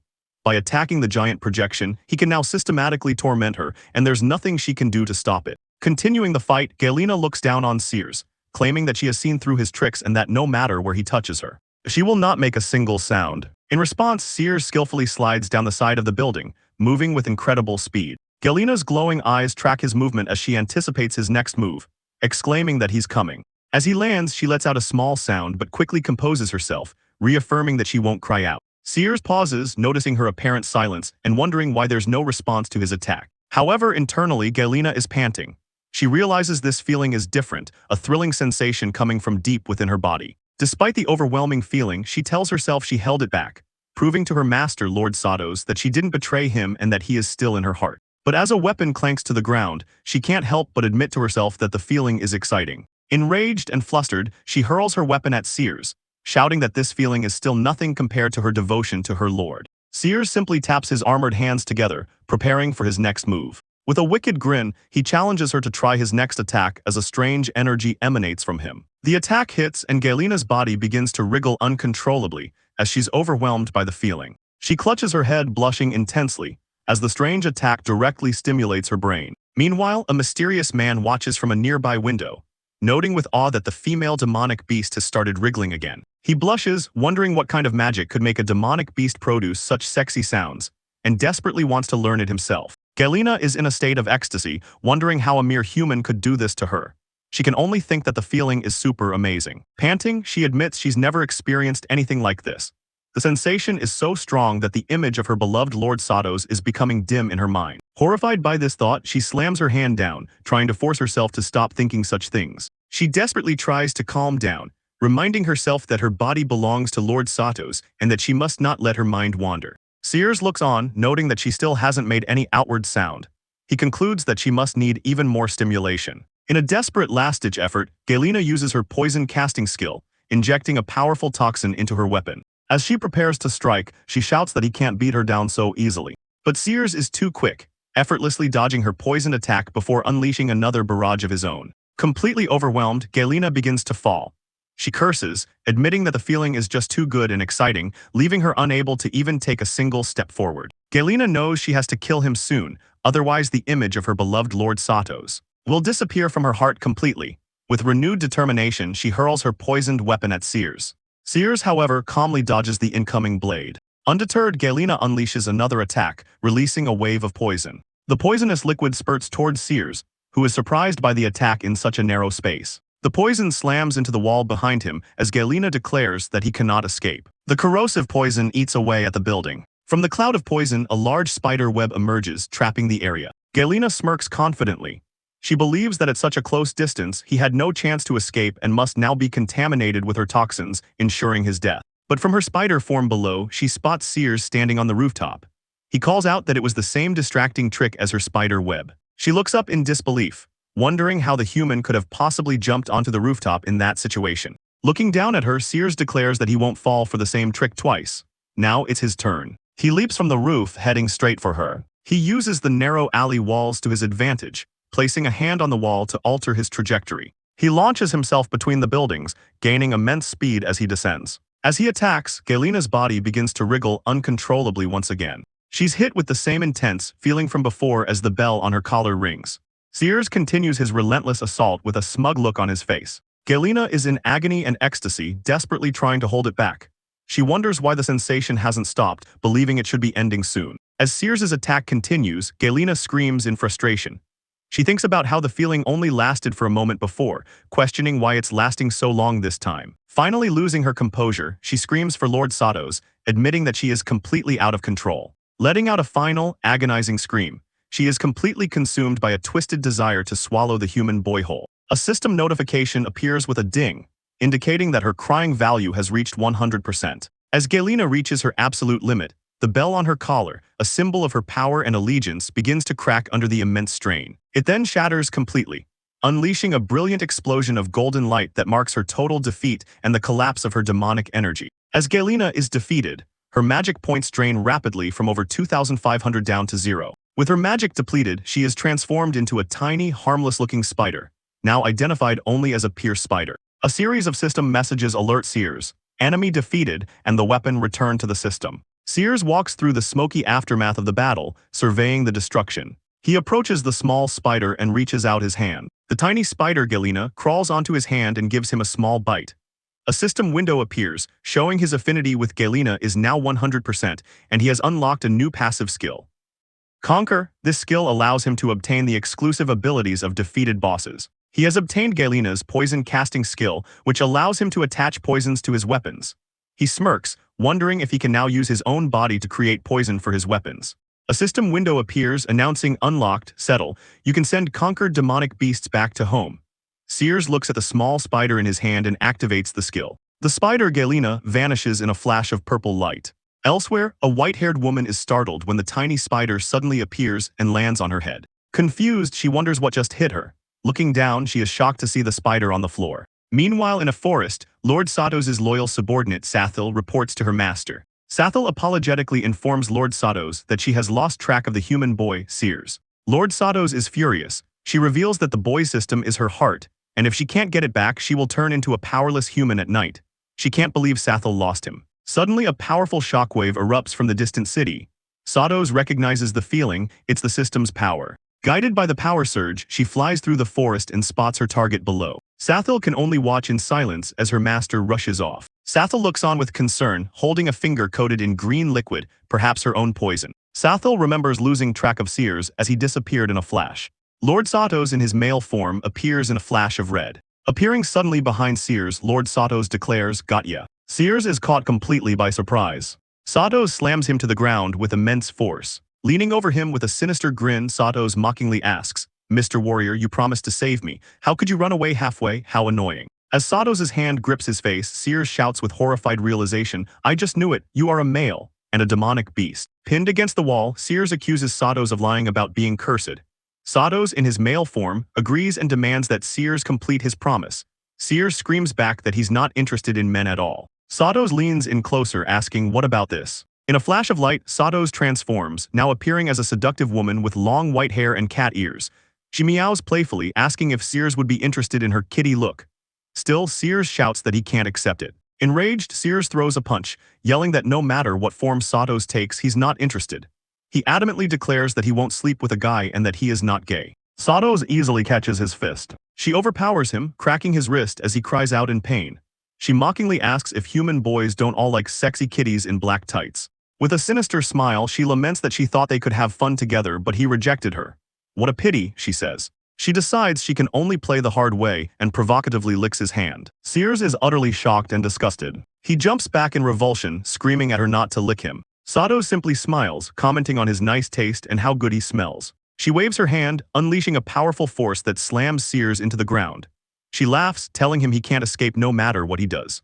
Satos slowly and confidently walks towards him. She boasts that she has already upgraded the system to its highest level and dares him to try his best to escape, claiming the result will not change. Sears, however, refuses to target her with his system because he still views her as a man, stating, "This is my bottom line." He tries to make a quick escape, but Satos is on him in an instant, grabbing him from behind. She tells him she's going to let him have a great time and that her blood is the antidote he's been looking for. She offers it to him if he'll be her good boy. Sears screams in defiance, shouting that if he needs to sleep with her to obtain the blood of an immortal demon, he would rather let his body decay. He throws her off, once again shouting that he will not have sex with a man. Satos is angered by his resistance. Furious, she calls him a naughty boy and decides to teach him a lesson. She prepares a magic spell, threatening to stuff it into his body and make him submit. She plunges her hand towards his chest, intent on taking back what is hers, her heart, her power, her system. She is confident he will soon return to his old master. But as her hand makes contact, her magic simply disperses into nothing. Satos is stunned, wondering why her magic is gone. Two system messages appear. The first, the system refused to come back. The second, Sears will be immune to your attacks. The system then makes a direct offer to a shocked Sears. Will you exchange 50% of your health points for a chance to kill Satos? He screams back, silly question, of course it's a yes. The system responds instantly. It announces the activation of a new ability, the Spear to kill Satos. It also reveals a startling new objective. Satos will be absorbed by the player to detoxify, and an ominous 50-day countdown on Sears' life begins. Satos is left in stunned disbelief, her rage boiling over. She can't comprehend how the system, asterisk her asterisk system, could betray her so completely, giving this human the very power to destroy her. Empowered by the system, Sears realizes that as long as Satos is within 3 miles, he can target her. He unleashes his new power. The attack slams into the ground where Satos was, but she has vanished. Sears is suddenly enveloped in a thick red smoke. He wonders if he managed to hit her, but the smoke is so thick he can't even open his eyes. From within the smoke, Satos uses a spell to escape. Back in the forest, Sathel is shocked as her own palm suddenly begins to bleed. A drop of green blood falls to the ground. Suddenly Lord Satos appears in a flash of red light, landing right in front of her. Sathel is relieved to see her master has returned. Satos curses the system, realizing it has betrayed her for a new master. She grimly concludes that her location is now probably marked by the system. Back with Sears, a system window pops up showing the location of Satos as a red dot on a grid. He is shocked that the system has marked her location. He marvels at how amazing she is, having run so far away in an instant. Sathel notices that Lord Satos is sweating heavily and asks if she is injured. Satos confidently reassures her that nobody there can hurt her. She explains that because the human drank her blood, their bodies are now resonated. If she were truly hurt, the human would suffer first. Sathel asks if she has killed him. Satos admits that she hasn't, as he is now immune to all her attacks. Sathel asks if she's happy he didn't die, but Satos scoffs, saying she hates that sick guy. Sathel then asks if they are retreating to the dungeon, since Satos can't hurt him. Satos confidently says no. She explains that after being with the system for over 1,000 years, she knows it very well. While it makes Sears immune to her attacks, pleasure can't be called an attack. Her new plan is to make the boy super happy until he dies. She elaborates on her sinister plan. The system needs a compatible physical body to inhabit. If the human boy dies, the system's only choice will be to return to her. And as long as she becomes human, the system will no longer be able to display her location. Satos turns to her loyal subordinate, calling her name, Sathel. Sathel responds, and Satos gives her a new command. Send me to look for that human tonight. And if you've enjoyed following their story, make sure to like the video, subscribe to the channel, and ring the notification bell so you don't miss what happens next.